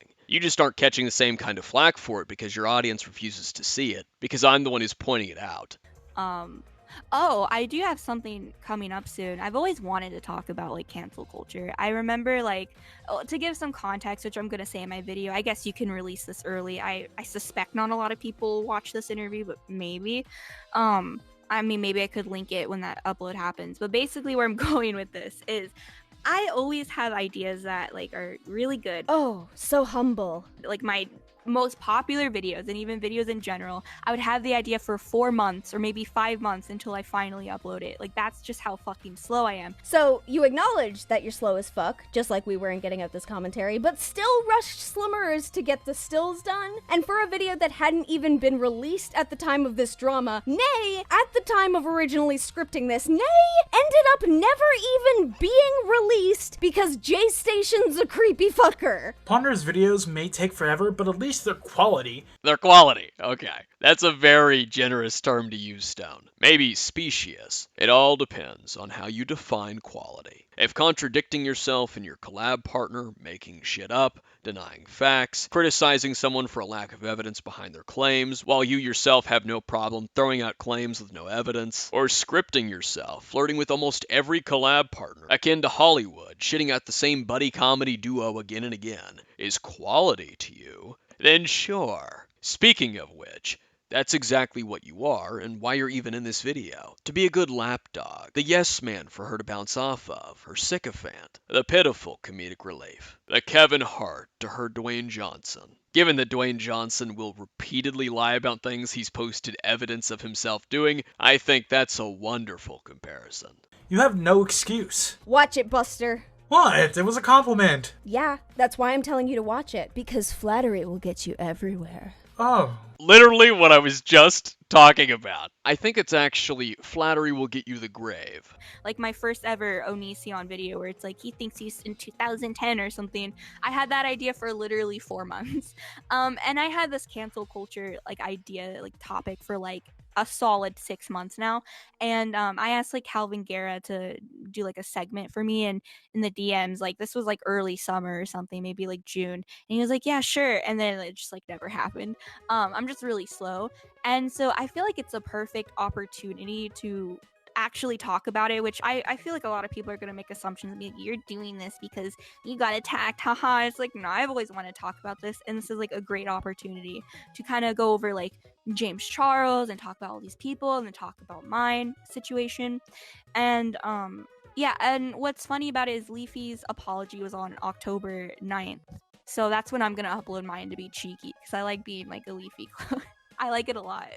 So yeah. Yeah, it's just super convenient that I can bring this up now and use reverse psychology to try and play the narrative to my benefit. Yeah, we didn't really talk about this part, but the entire first half of Ash's non-apology video is her attempting to use reverse psychology, whether purposefully or just as a result of manipulative tactics in general, to effectively get people to get off her case. For one thing, I'm sure it would come as no shock that she can't keep track of the narrative she's trying to push. What a great observation about Madame. But you're one to talk. 1 minute cancel culture doesn't exist. The next minute, it just serves to help people that it attempts to cancel. 1 minute I was saying Slimurz is more in the wrong than people initially thought. The next minute I was apparently claiming Slimurz is the one in the wrong. 1 minute I can't say something isn't in the DMs because that's trying to prove a negative, and that's not possible. But in the next minute, you can do it. 1 minute you're saying I'm making a claim without evidence and that I can't do that. That's not how that works. The next minute you're making claims without evidence. 1 minute you're saying I'm believing claims without evidence, and then in the next minute you're believing claims with no evidence. 1 minute you're using evidence that isn't new, the next minute you're arguing against evidence because it isn't new. I could keep going with this too. Yet here you are, talking about how someone else can't keep track of the narrative they were trying to push. The call is coming from inside the house. She also effectively tries to claim that cancel culture doesn't work and it just serves to make people more popular, which, in her situation, would indicate to people that them remaining upset regarding her actions means that it's just making her more popular. Effectively, she's trying to say, if you try to cancel me, you're just making me stronger, which would normally be something like a deterrent for anyone who doesn't want her channel to grow. So despite her claiming that she doesn't care about the comments or the attention, or that she's specifically relishing in it, which is already difficult to believe given that Ash seems to be fine with non-direct toxic comments. But the minute a comment actually points out something that she actively did, she gets angry, which we could see in her reaction to the comment left by Slimurz' friend, Nightfish. Someone getting angry at a comment mentioning something they actively did? No way. Who would do that? Come to think of it, it's a little familiar now, huh? At least Madame didn't delete Nightfish's comment, nor shadow ban it. unlike Ponder, who has been deleting and shadow banning comments left and right, and just so happened to stop only after I pointed it out. She's effectively trying to entice people to stop paying attention to her and forget about the whole issue because they're just making her stronger. If this was actually something Ash was intimately aware of, why would she point this out? Why would she not just let the comments and fame supposedly roll in without her having to put in a modicum of effort? By using reverse psychology to try to stop the comments from coming in and from the people paying attention to what she does, she would be going against her own claims here. She's claiming that she knows how cancel culture works and exactly how she could use it to her advantage, but she's directly going against that to stop the influx of comments that she claims she doesn't have a problem with to begin with. So why point out that it's only going to benefit her in an effort to get it to stop? Similar to her conspiratorial claims about Slimurz wanting to cancel her in her 3000 IQ artist video, what Ash is putting forth here basically relies on her being a complete idiot. What she's claiming here effectively means that Ash is directly impeding her own growth. If cancel culture only serves to make people more popular, why is she pointing this out and stopping it from working on her? Since we're pulling out the armchair psychology, I'll play along with another little reference. From what I can see, it's obvious that you keep bringing up her inconsistency with her narrative in order to hide what you're doing and shift focus away from your own conduct. Hence why you keep saying the most ironic things possible towards me or Madame immediately after your chicanery. She's trying to weave everything into a web and getting herself stuck. At least that would explain how she's now stuck at 41k. And yet here you are, in quite the similar position. You spun a web of lies, and now you desperately won out with no blowback. So much of what you said in this video is just dripping with irony. It's almost like the comments potentially do bother her, and this was a very weak attempt to get them to stop whilst maintaining the facade that they're ineffectual. Except this kind of just hints that, yeah, that's probably not the case. We can see what you're doing, Ash. It's not that hard. And you're bad at it. God, I'll be real with you. The minute I saw that, I wanted to point out how it made no sense. I don't know how a person can so vehemently claim that they are working so tactfully in their own favor whilst going in the complete opposite direction based on the false narrative they are presenting. Perhaps gushing with irony is a better description, but keep this part in mind for later. These videos were horrible then, and they've aged even worse. Glad you got it out of your system. Yeah. No, I hope I didn't got cut all of out. that. Sorry. Isn't that kind of clever? Isn't it kind of cheeky? On October 9th. Probably not based on what was actually in the video. I'm not apologize. I'm not bothered by the comments, but again, also you guys should stop. On October 9th, yeah, when it that could be was like his an Easter egg apology. gold leafy That's fan. his apology upload. Yeah.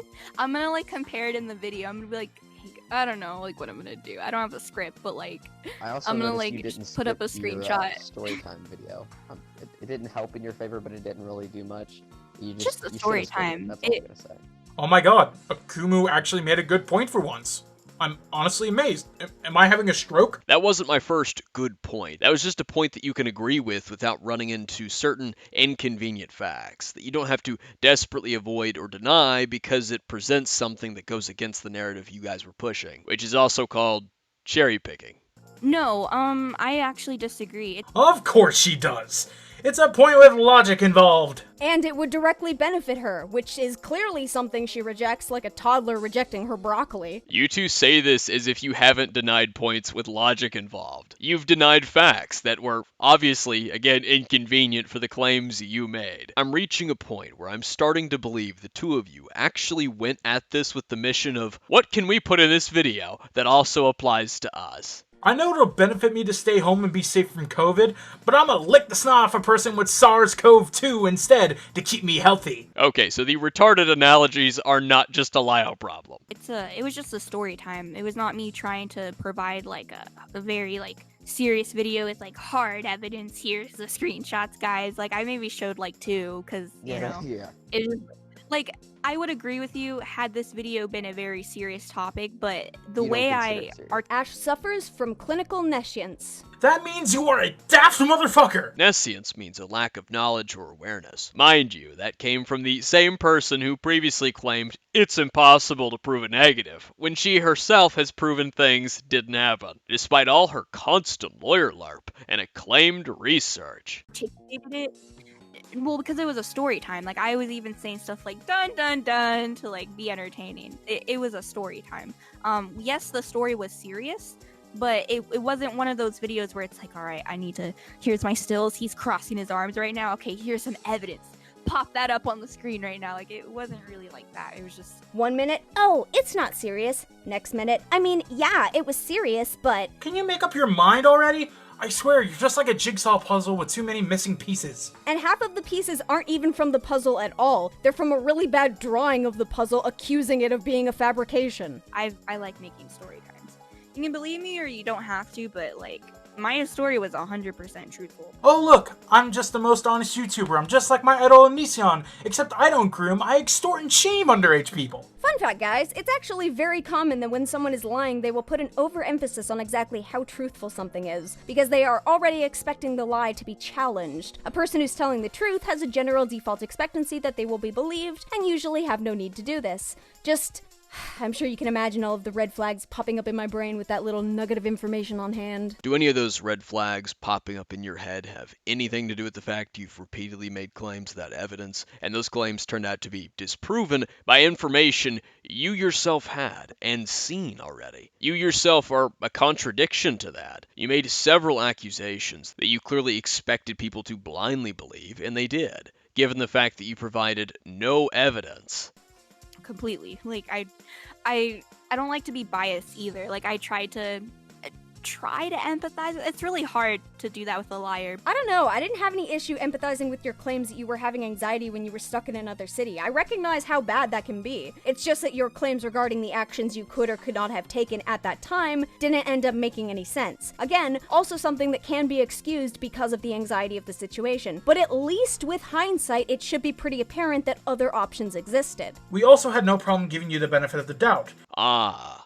Their mystical benefit of the doubt. We know just how much that means. On your claims that you were suing Nezziemonster. But just like what we did with the Slimurz claims, we checked to see if yours held any weight, and from what we found, they didn't. I'm gonna be real with you guys, B was smoking and I was getting a contact high at this point. Sorry, not sorry. So you were smoking your brain cells away while working on this. That explains your stupidity, but not your deceit. And you hiding behind a character is so fucking cringe and pathetic.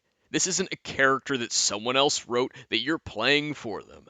No, this is a character you came up with and used like a puppet. So you could pick fights with people only to abandon the act and hide behind it when people expect consistency from you. It was just a character you were playing. And yet you didn't just voice the lines. You wrote them with the intention of them to be taken seriously. Teaching lessons, after all. It's a shit excuse, a little cop-out for when you do something stupid. Schrodinger's character. So what can we learn from this? Don't act confrontational if you don't like confrontation, or if you can't handle confrontation. Well, let's not avoid the elephant in the room. These people like confrontation only when it's on their terms, and those terms are ever-changing so that it stays solely in their favor, no matter how fucking stupid or ridiculous they are. So, don't pretend to be someone you aren't. Don't pretend to care about things that you don't care about.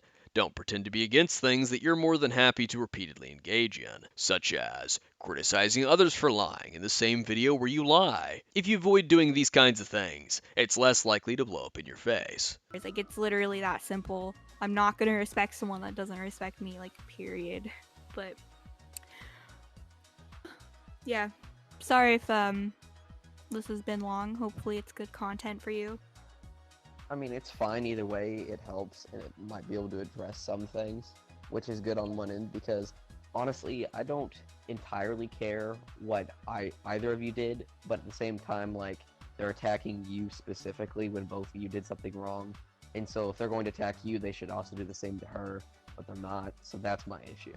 It's either end it both ways, because, like, what gives them the right to attack you? Evidence? Well, there's also evidence on Slimurz, so why aren't they doing it? Because the offenses are different, Akumu! I really have trouble believing that you have yet to be able to understand that concept. It's not that I didn't understand that concept, so you're kinda right. It's that you refuse to be consistent with the concept. Every single time I pointed out the double standard, you fell back on the same shit response. But the offenses are different, as if I was arguing that they both did all the same things. Your response doesn't work because I never claimed Slimurz did everything that Madame had done. Me saying there's a double standard is not me saying Slimurz did absolutely everything that Madame had done. It's me saying that Slimurz did one of the same things you criticized Madame for, but you refused to criticize Slimurz for. That being inciting harassment by telling people to comment. Because to you, comments are harassment. You are a broken record repeating the same bad arguments, and for me to respond to it all, lest I be accused of misrepresenting you or cutting context or refusing to face the facts, I have to repeat myself. And yes, I am saying this from a place of being a year later, because yes, he is still struggling with that concept. What she means by still struggling to understand that concept is that I refuse to conform to her community's manufactured consensus. I refuse to go along with the story they wanted to tell rather than the actual story. I didn't roll over and show my belly and confess to all these things that I never did and play into their characterization of me and then beg for forgiveness and a second chance. What I think is most interesting about that, though, is that it implies that she kept up with my videos. That, coupled with the fact that she quoted me from my response to Fuchsia, although she left out the part of the context that contradicted her, and the fact that she commented on Foxton's video responding to my video that responded to Fuchsia Butter, as commentary goes. I wonder why she never looked into what the FCK were doing publicly. She was clearly keeping up with me, and I was covering it at that point. I had already made my video on Toasty. Madlibs had just dropped her hit piece. It's just odd. I don't care about what either of you two did. Yet you harassed Slimurz on Twitter and did nothing to Ash. What is your logic? First, you don't want to call tweets harassment. Not only does it shoot your community given the lengthy Twitter dog piles, one of which happened just a few days before this video came out, but you yourself have admitted to messing with me on Twitter. Second, that's false. Weren't you two previously lecturing me about basic research? If you did yours, you'd know I messed with both of them. Madame was not particularly active on her Twitter account, but she was on her Instagram account. So guess who poked fun at her in the comments of her Instagram, which is why she initially wasn't going to do the interview. I was suggesting that she had things to hide, and bringing up the stuff with Jamesy. Considering Ponder was poking around my Instagram account, I'm a little curious about that. Also, one of the earliest things I did was make a meme compilation making fun of Madame saying fabrication every 3 fucking seconds in her 3000 IQ artist video. I called it Madame's Fabricake. The initial version of it was a little fucked since I was bad at editing and editing on a phone, so I deleted it from YouTube. But I made a second one and shared it in a couple of old Discord servers. It's probably floating somewhere on the internet. He shouldn't want both of them to be punished equally. They should be punished by the magnitude of their crimes. It's like saying someone who stole a can of SpaghettiOs should face the same sentence as a serial murderer. If you're going to go around unironically talking about punishing people, you should at least be consistent with it, so you can back it up. If Person X and Person Y have been caught doing the same act, and you choose to condemn Person X for it, but make excuses for Person Y doing it, going as far as pretending that Person Y didn't even do it at all, you are not being consistent or fair. How was it Ponder put it? Right, it shows bias. My point about both being punished or attacked equally was in regards to the fact that both of them, by your own defining, directed targeted harassment at one another. However, because you, Ponder, and Nezzie have refused to be consistent with that by making excuses for and pretending Slimurz didn't do it, you then present it to the audience as though my argument is like that of wanting a thief and a murderer to receive the same punishment. You are giving them the idea that I want two different actions or wrongs condemned the same way, with the same punishment, rather than me wanting the same two actions condemned the same. Otherwise, you'd have to acknowledge that Slimurz did one of the things that you got so uppity about Madame doing. I have to give you props, it's pretty slick, but the foundation is built on denying a fact and refusing to be consistent, which indicates bias, and lastly, a dishonestly presented analogy. We can see that you don't care what the offenses were because you are blatantly ignoring the differences between the two. I wasn't ignoring the differences, and you know that because you heard me acknowledge the attempt to dox. So you're just lying and playing this up. Or even the offender's reactions to them. Like how Slimurz has apologized for what she's done wrong, but Ash, well, You keep bringing that up as if it contradicts my point. Me saying I want the same action between the two, treated the same, is not ignoring the other different actions between the two, you fucking idiot. Responding to my point with, well, Slimurz apologized for what she did, when she never even apologized for that, and you have been denying it even happened, does not counter my point. This song and dance is not a good distraction. Oh, she's So I getting a had lot to of find that attention, out though. and then She's do the getting right thing. followers on both Twitter and Instagram. She was also obsessed with cancel culture and told me and my friend in a voice chat, isn't it cool you can ruin someone's reputation with the words? Yeah, remember when I talked about how one of the signs of a liar is them repeating things word for word, almost indicating rehearsal, and that other thing about specifically repeating how truthful something is because of the expectation it will be questioned? Yeah. Kinda like you repeating the lie that I claimed Slimurz was the one in the wrong? Or how about you repeating the lie about me deleting tweets to hide my actions? Or how about you repeating the lie about me attempting to dox Slimurz? Or how about you repeating the lie that I said Slimurz's age was always in her bio? I've already shown that you've been repeating the same Slimurz apologized response to the same exact thing that she never even apologized for. You've been repeating the same old, the offenses are different, every time I talk about the offense that was on both sides. You have been doing the same thing. You're only so quick to recognize Madame's repetition of her narrative because you do it yourself, and you pointing out that Madame does it acts as your camouflage. That's like, okay, cool, good for you. I mean, but at the end of the day, like, I know I'm not a bad person. I didn't lie about anything.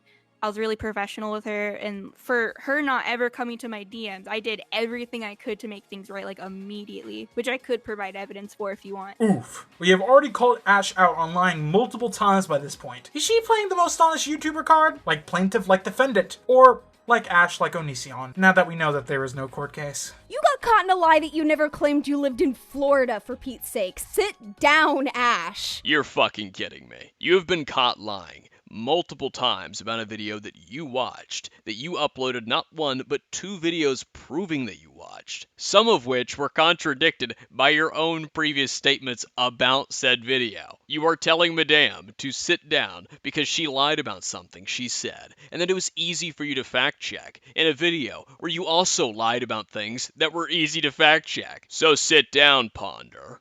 What I do gave have her is credit. 2 screenshots from your video. I have and then more. I have her screenshots of showing when she messages you about the credit. So if I you feel want, we like can she compare might have. those. Yeah, Sure. Photoshop. You We can think so? compare 'em, That's okay. Maybe. I hope she didn't delete any messages. That would be really shady. From what I've seen so far, I don't know. I can't say for No, either. definite. You would 'Cause be able I've to never if you- checked her page. Would you just like a? I guess I'll just provide screenshots. I'm too lazy to screen record. Okay, so.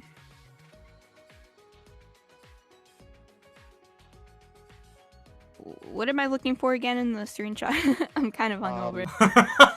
Akumu, you are immediately claiming Photoshop! Nice detective work. Ultimate detective right here. Yeah, no. I didn't claim Photoshop. I asked for the second perspective of the DMs to see if there was Photoshop. The yeah, Photoshop was because I thought Madame caught on to why I was asking. When Madame brought up Slimurz potentially deleting messages, I literally said, I don't know from what I've seen. You'd think, based on how you all have portrayed me, that I would have jumped at the opportunity to validate that accusation against Slimurz. Me suspecting something might be Photoshopped and asking in an attempt to fact-check that isn't the same as claiming it is Photoshopped, retard. And after you ignored the fact I asked her for their DMs so you could jump to this conclusion, you mock my detective skills. Okay, mister, I have a +4 in insight. Here we go. Screenshots.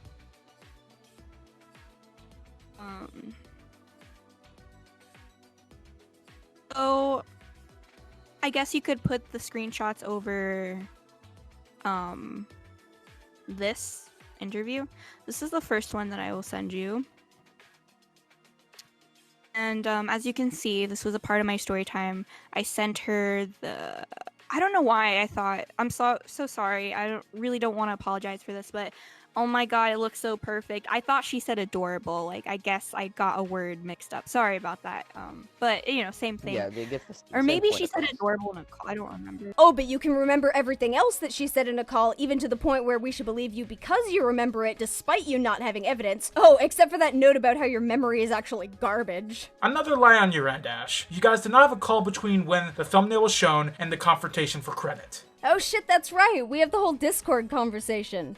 Whoops. It says so in the chat recording and log we have. You hadn't been in a call with Slimurz on Discord for at least 2 days by the time the stills were even sent to you, so you can't claim that it was an overnight call. She couldn't have said it was adorable in a call, let alone the last call you had a conversation about a damn pedophile. You should really script things. Whoa there. Hold on now. DarknessStone just said something isn't in Slimurz and Madame's DMs. He proved it isn't in their DMs in order to disprove Madame's claim about a potential call occurring at a specific point in time. But I thought proving something didn't happen or occur is proving a negative. So why isn't Ponder bitching? I thought that wasn't possible, Ponder. Back in part 3, when I said that Slimurz didn't tell Madame her age in their DMs, you responded to me and said I couldn't do that because I can't have evidence of a negative. And yes, I'm saying no evidence because according to Slimurz, the age stipulation was in a call, and Akumu can't have evidence of a negative. And yes, I am saying no evidence because according to Slimurz, the age stipulation was in a call, and Akumu can't have evidence of a negative. That's the dumbest thing I've ever heard. Ah! You and Nezziemonster said that you can't prove a negative. You can't prove a negative. You bitched at me because I pointed out something wasn't in their DMs, and you asserted that I couldn't do that because it's impossible to prove a negative, that it didn't make any sense to you, only for you and your lackey to turn around and point out that something wasn't in the DMs multiple times. But so she was technically... I think I could maybe find like a message in our DMs about that. I'll save you the time. It's not in there. I just fucking finished my notes, and you go and do it again. How many times can I say like clockwork? Ponder, you said before that I couldn't say something wasn't in the DMs because that's trying to prove a negative, that it's impossible to have evidence of a negative. But here you are doing exactly what I did. At first you let your supporting guppy contradict your rule, but now you're doing it. But I guess that was just a matter of time. For one oh so against contradictions, you sure do engage in them rather incessantly, selectively applying your standards like a child flipping a light on and off. This is exactly what I described in my analogy for how the art commentary community works. Why do you struggle so much to practice what you preach in the videos where you're preaching that exact shit? But I'm gonna continue to screenshot this before I forget, and then could you remind me to search for the fan fiber stuff, and then Sure I could like search it in the thing and see if we talked about it. To see if you talked about it? You said not 20 seconds ago that you did talk about it. Alright. I meant in the description of your videos. Like, and to give context again, I messaged her first because she just started sending people after me, and I was that's like, when she vented about it on Instagram. She said that she was happy to work with you, but she was upset about no credit. no, it wasn't even that. Like, she makes it seem like it was that Instagram story. She told me she went to her friends, like personally, like I guess through calls or through text, and was venting to them, but I suspect she sent them after me because of how hostile they were. And she Where? I mean, where? You should have no proof of this, and you have nothing backing up this claim. She didn't tell you that she went to her friend. She did go to one of her friends and tell him to delete the comments, but that doesn't fit the narrative, does it? Oh my god. Okay, for anyone who isn't aware of this, one of Akumu's main driving points against Slimurz was the claim that Slimurz's original vent story on Instagram, where she indicated that she was happy to be working for Ash but had yet to receive credit, is when Slimurz started sending people out to attack Ash. Ash, in one fell swoop, has just destroyed one of Akumu's structural arguments and, in the same breath, has provided a brand new condition under which Slimurz directed harassment towards her, but has provided absolutely no evidence to substantiate this new claim. Oh no, it wasn't that post that you've built most of your arguments on. It was Slimurz doing it personally. I can't. Holy fuck, I can't even breathe. Oh god, Akumu, poor boy, sounds like his brain damn near fucking broke! That's another lie, but there's plenty to break down. First, Madame disagreeing with me doesn't change the fact that Slimurz's post did result in someone commenting on Madame's video. You already acknowledged them. Nightfish. Which we could see in her reaction to the comment left by Slimurz's friend, Nightfish. And Nightfish commenting is what caused Madame to accuse Slimurz of sending people after her. We can see this in their DMs and in the comment reply to Nightfish, both of which you have access to and have previously shown yourselves. But Slimurz herself admitted this in the public interview with Nawnii. She posted like 2 videos in a few weeks, and it's just my stuff wasn't credited. And I was like, okay, well, maybe she will credit, like, later on today. So I posted on my story, on my spam account, because on my art account, I see it as I want to post art most of the time, and then my spam account is something I express my real feelings to, kind of like a vent account. Don't mind the stupid typo. I did a typo on that one, and it's kind of embarrassing because I sound like a barbarian. But I was excited. I was like, still didn't get credit, though, but it's okay. This is exciting. But I said the is exciting, and so I guess my friend saw it. I don't know where the comment is though, which I guess she replied and said, hey, my friend Slimurz. Let's not forget the fact that Slimurz also posted a screenshot of Nightfish's comment that came after the vent post. Madame disagreeing with already established facts isn't anything new, nor is it destroying my argument. If I say the Earth is spherical and I cite data and research, and seismic activity, and scans of the crust of the Earth, and they go, well, no, it's actually flat. Does that mean they've destroyed the fact that the Earth is spherical? No. So why are you pretending that's so here? Desperate and coping, perhaps? Telling yourself what you want to hear and reassuring the audience that my argument is destroyed?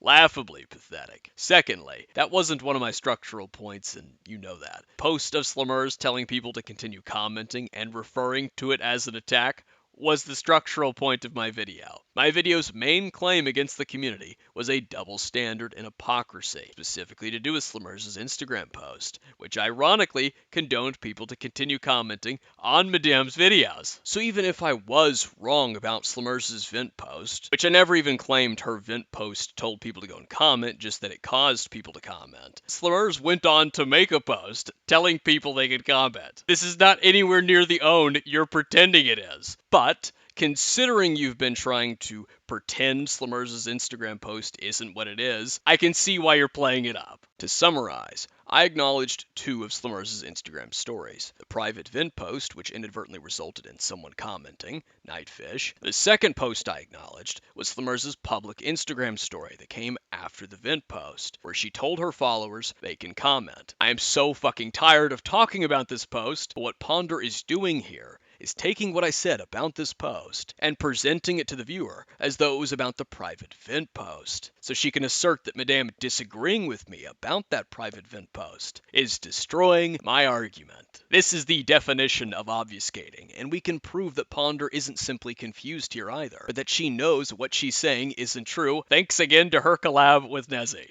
In that video, Ponder knew my claim was about the second public story where Slimurz told people they can comment, because she corrected my timeline mistake about it with Nezzie. I originally said that this post came before Madame's attempt to dox, and that it might explain why she did it. Ponder and Nezzie corrected that timeline mistake by giving us the time and date of both events, this post being one of said events. For those who haven't seen those videos or my coverage of them, here's a brief clip. However, with the screenshots I have available to you all, this might explain why Madame doxed her. Example screenshot A. Here it says directly, I don't know what else is worse, art theft or pressure. I saw her comment reply. I don't think attacking won't make her listen, but there's nothing else we can do but that. So you guys can comment, I don't mind, but what she's doing is not allowed. Here she's giving permission for cancel culture to attack Madame, which then led to the dox.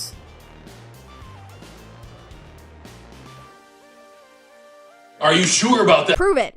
No, seriously, prove it. If you're so sure that these are the events that took place and in the order that they took place, prove it. Otherwise, you're throwing out a claim with no evidence. I'm more inclined to believe this happened after, due to it saying, but what she's doing is not okay. Now, some of you may be thinking, well, he hasn't provided a time frame when this was uploaded, so there's no way to prove his claim wrong. Wanna see a magic trick? Firstly, let's look at when everything started going down. Slimurz gave Madame the avatar stills to use on September 9th, although she was not online to accept them until September 10th, which is the same day Madame's 50,000 subscriber video went up. Slimurz contacted Madame about credit on the 11th, and this is when Madame got the comment from Nightfish. Nawnnii's video on Madame came out on September 14th, and in that video she showed a screenshot of Slimurz's Instagram account which contained the Madame period Instagram story that Akumu is bringing up here. In that video, she also talked about Madame's doxing of Slimurz. Additionally, the user Cyan Dreamer on Twitter was posting a thread about the situation, and on September 12th at 6:43 p.m, they posted a screenshot showcasing Madame attempting to dox Slimurz, meaning the latest the dox could have happened was 6:40 p.m. on September 12th, and the earliest is after 5 p.m. on the 11th. Here's where my role as the wild card comes into play. The foreign factor, the bootleg Uno reverse card that was definitely not made in the US.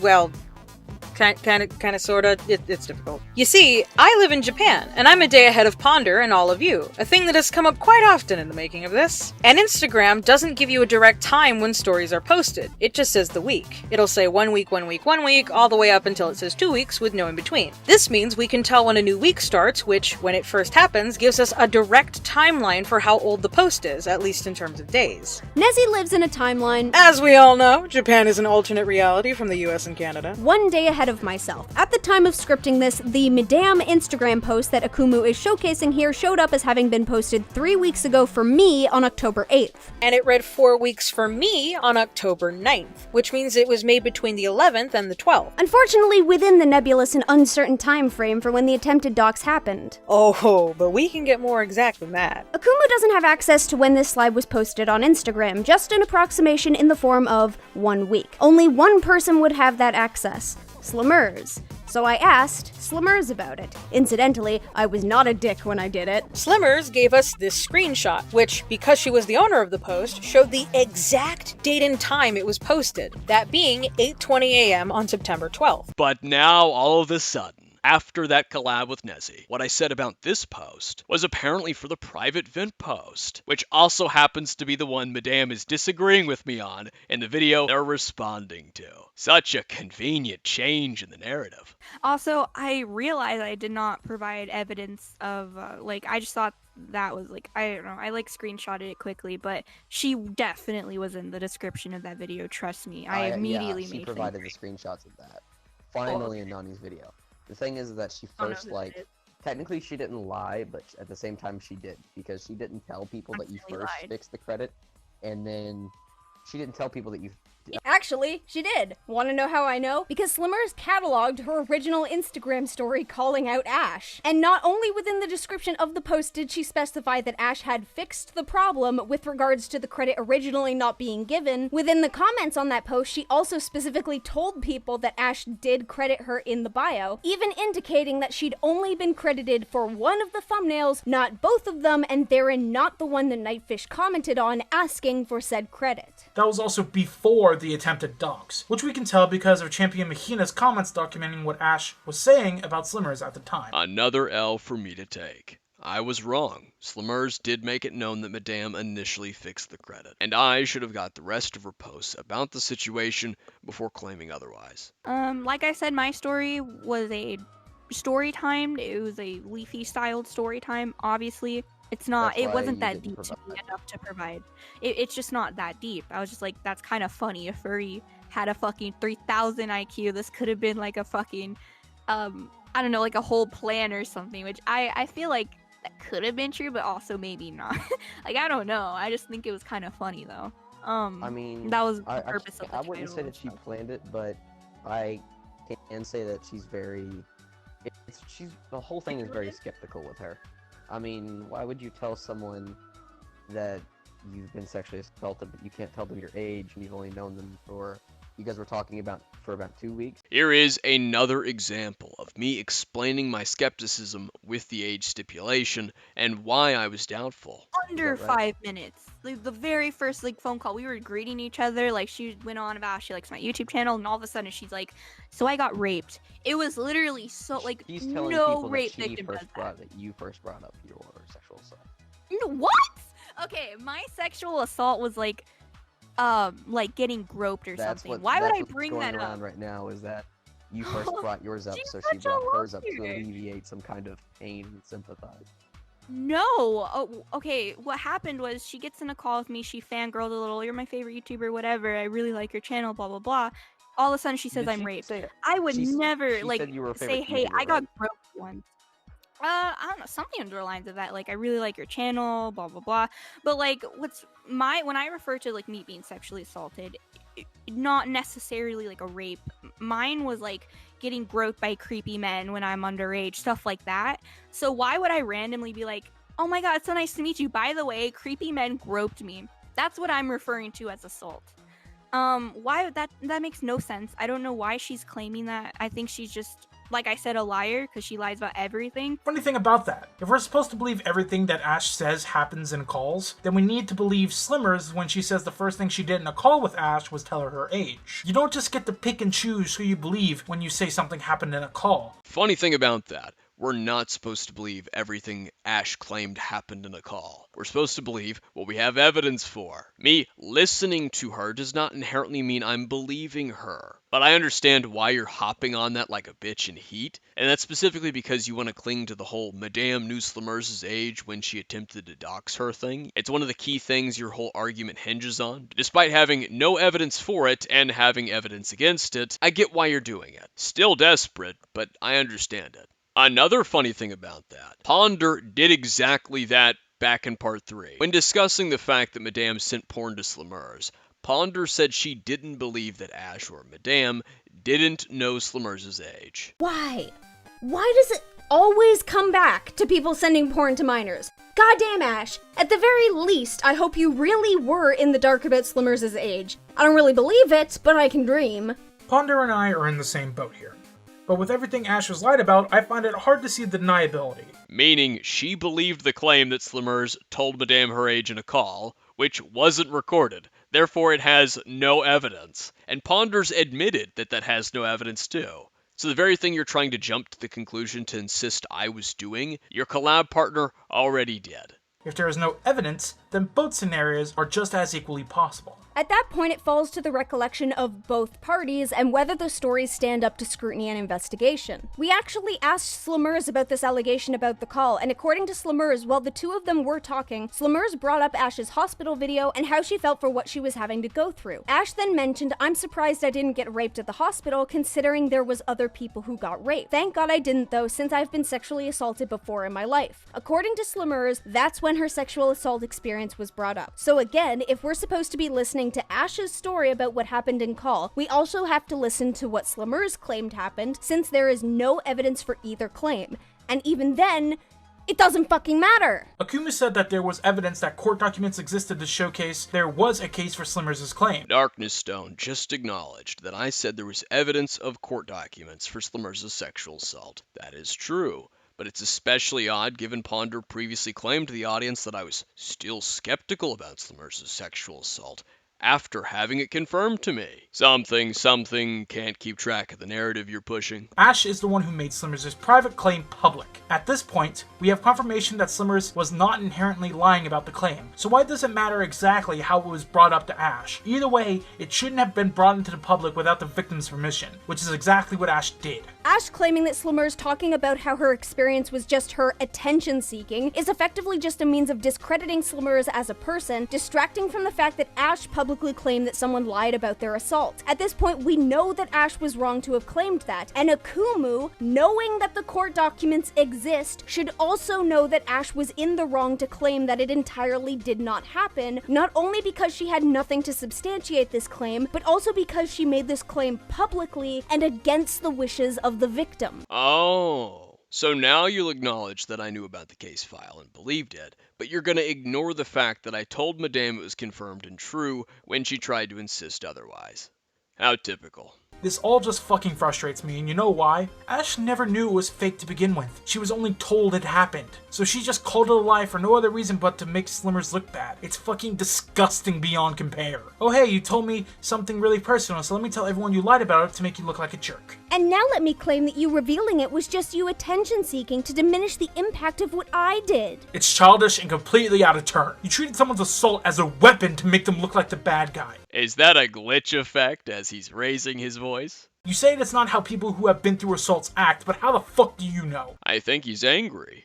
Those red eyes, narrowed brows, and even his scarf moved. The whole thing flared out. I can easily claim yours is false because you provide no evidence, but I won't because that's a terrible thing to do to someone. You basically make them feel invalid for no other reason besides they made you mad. Do you have any idea how that can affect people?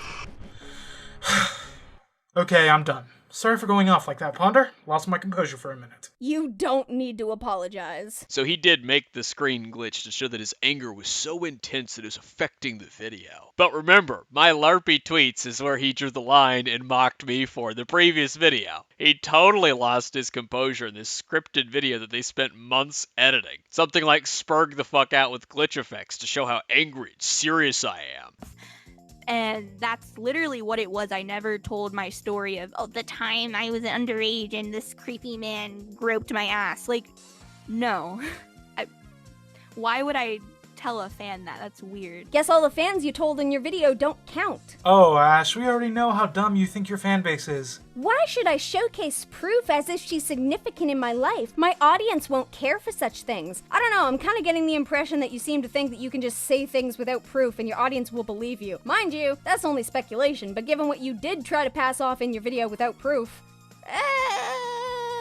You are getting the impression that Madame seems to think she can just say things without proof and her audience would believe her? You, of all people, say that. You said that I tried to dox Slimurz, that I used her personal information, that I demanded proof for her sexual assault, that I claimed that she was the one in the wrong, that I was only blaming her. All these claims that you provided no fucking evidence for, all of which were contradicted by evidence you yourself had. Maybe that's why you claimed the sexual assault was fake without any proof. You thought people would just believe you. I'll be happy to showcase proof for the purpose of entertainment. Yeah, that's what publicly claiming that a victim lied about their assault is. Entertainment. You're on record not once, but twice, justifying the collab videos with Nezziemonster for that same reason. When someone pointed out that I was just trolling, you said, I'd honestly prefer that he was trolling. Doesn't excuse harassing Slimurz, but at least I'd get the benefit of fun content without this actually being an issue. Fun content. That's pretty close to entertainment. And another comment where someone was asking if I was just a fan of Madame, or if me and Slimurz had some kind of unknown beef in the past that I was salty over, or if I was just trolling and my video was a part of the troll, and that you all were falling for it. You said, I mean, even if it was trolling, I get content out of it. If the guy wants to purposely act like he doesn't know what he's talking about, again, you're one to fucking talk, to get a reaction video, that just ends up making my content more enjoyable for my audience as a result. Really, my content just ends up benefiting from it. XD. You're getting on Madame's case for her saying that her video was just entertainment, when you made the exact same excuse not once but twice for the same videos where you lied about and falsely accused me. How many fucking times can the pot call the kettle black? Well, to be fair, Ash didn't show any proof of that. So, in that case, what do we call it? Bullshit. But we are in some agreement about the lack of proof behind claims. That does make it bullshit, and that makes you two and these videos full of shit. And that's where the video ends. That was a bitch and a half, and we're not even done yet. At least now, with that interview alone, Ash has effectively confirmed that her word isn't something that people can just take at face value. She contradicted herself multiple times.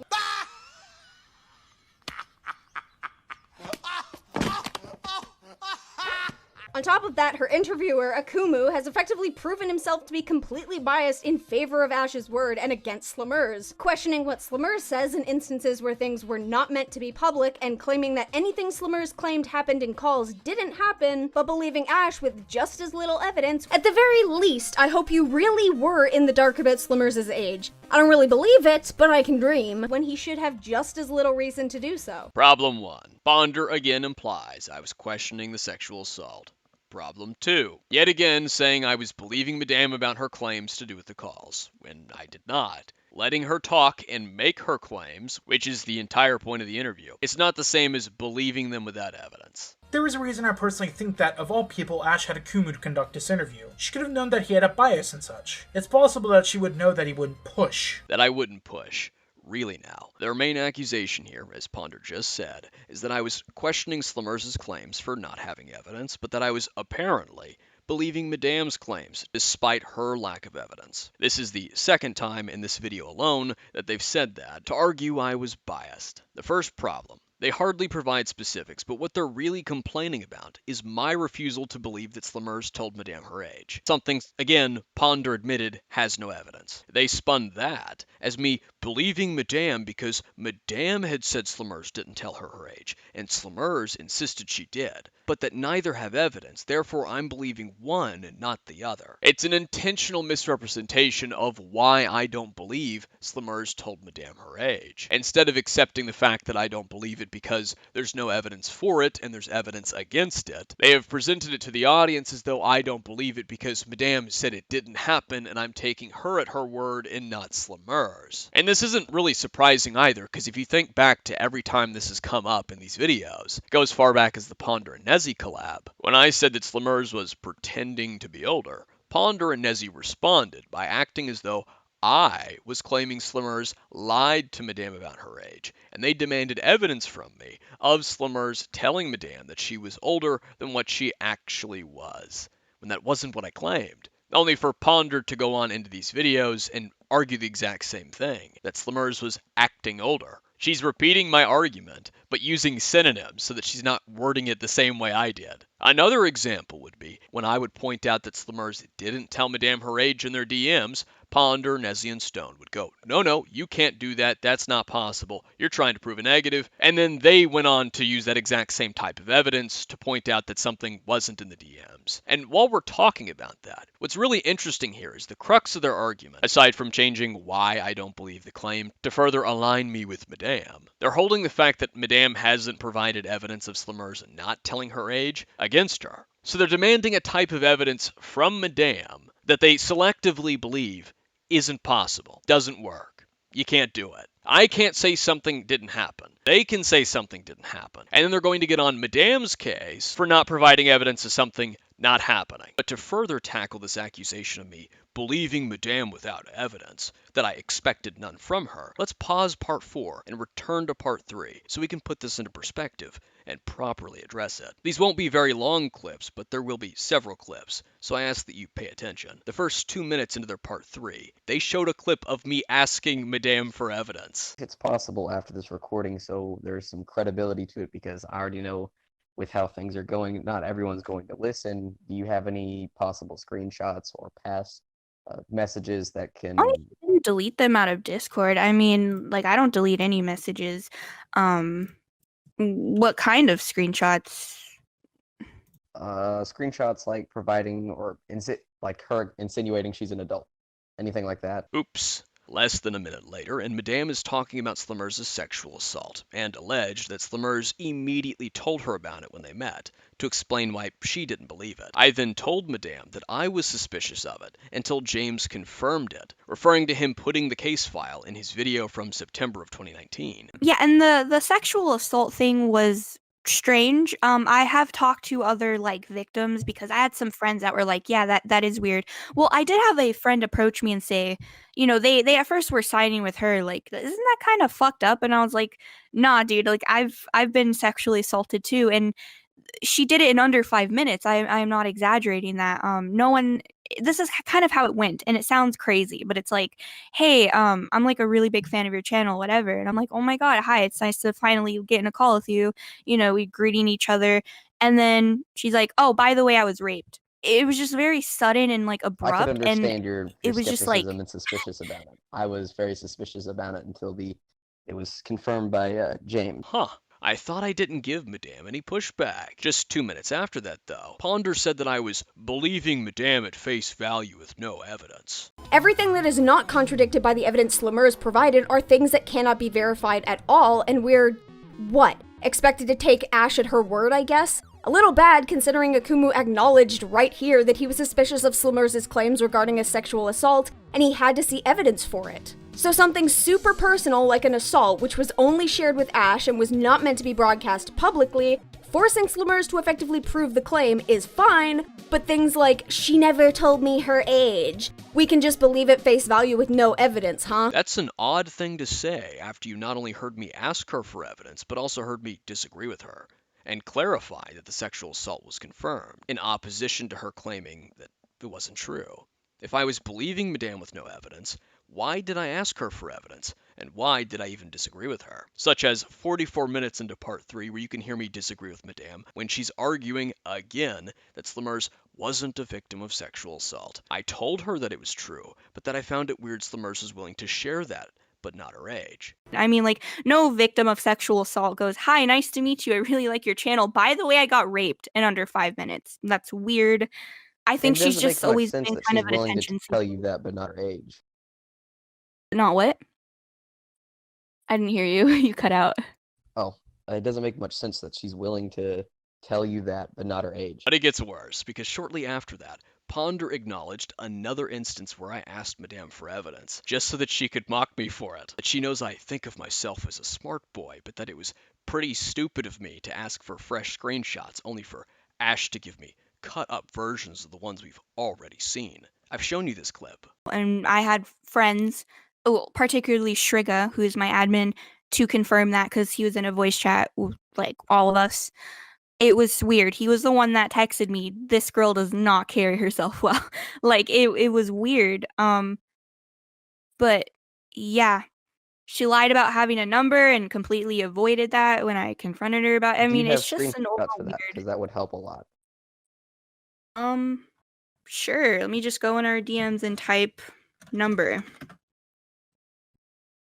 Thought you didn't have it. I found it. Surprise to no one, this section of conversation she's about to read off are from screenshots that Slimurz has already released to the public. Nothing new is actually being presented here. Akumu, I know you think of yourself as a smart boy, so you really should have been able to recognize that you asking for fresh screenshots only for Ash to give you cut-up versions of the same screenshots we've already seen, it's kind of really fucking stupid. His avatar is Light from Death Note, and Light made a lot of stupid mistakes in the show and manga, so should we be surprised? And then in part 4, they're back to saying that I believed Madame blindly and never pushed back against her. Slimurz actually provided more proof than Ash tenfold. It would make more sense to believe Slimurz. Is it because you like Ash more than Slimurz and therein are willing to believe what she says without proof? They showed me asking Madame for evidence, ignored it, showed me disagreeing with Madame, claimed I didn't expect evidence from Madame, said I believed her with that evidence, then showed another example of me disagreeing with her, then acknowledged me asking her for evidence just so they could mock and belittle me for it, and then again pretend I never asked her for evidence so they could call me biased, so they could say I wouldn't give her pushback. That's not an oversight. That is deliberate distortion. They're contradicting the evidence they not only had and heard, but also showed the viewer and previously acknowledged, just to force this conclusion that is clearly targeting my credibility. I can't even call it a simple lie because there's more moving pieces than just the lie. They're maintaining a false narrative even after they showed their own evidence to the contrary. They cherry-picked what they've shown the viewer, acknowledging something one moment when it serves them and then later pretending it didn't happen or doesn't exist so they can argue the opposite. They're blatantly twisting facts to support a predetermined conclusion. Why else would they insist something they themselves had already shown was false not once but twice, while repeatedly insisting I am biased throughout the whole video? In what way is this honest? In what way is this fair or giving me the benefit of the doubt? Put yourself in my shoes. If people saw you did X thing, ignored it, said that you didn't do it, then mocked you for doing X thing again, and then said you didn't do it, that you needed to but didn't, so they could call you biased and dismiss you, what exactly can you do? What should you do? Would you seek their approval? I already did what they wanted, and they not only pretended that I didn't do it, but then made fun of me for doing it, and then pretended I didn't even do it afterwards. I'm damned if I do, and I'm damned if I don't. There is no pleasing these people, because no matter what I do, no matter what I did, they contort it to ensure they can hold something against me, no matter how fictional it is. Since Ponder, her friends, and her audience insist that I was supposed to learn from them, what exactly was I supposed to learn from this? Since Ponder calls her videos teaching lessons, What are they supposed to learn from this? That you people are lying pieces of shit? Clearly not, given that you're acting all shocked that I caught on and showed people. Which means you were wanting to not just convince people, but also convince me of this. An unironic gaslighting attempt for a win in internet drama against some teenager that, got under your skin? The morally superior, more mature, and kinder people, everyone. Either that, or Akumu's the one who actively came to her, claiming that he would help. I noticed that you, snuck in that claiming that he would help bit. Where'd you get that from?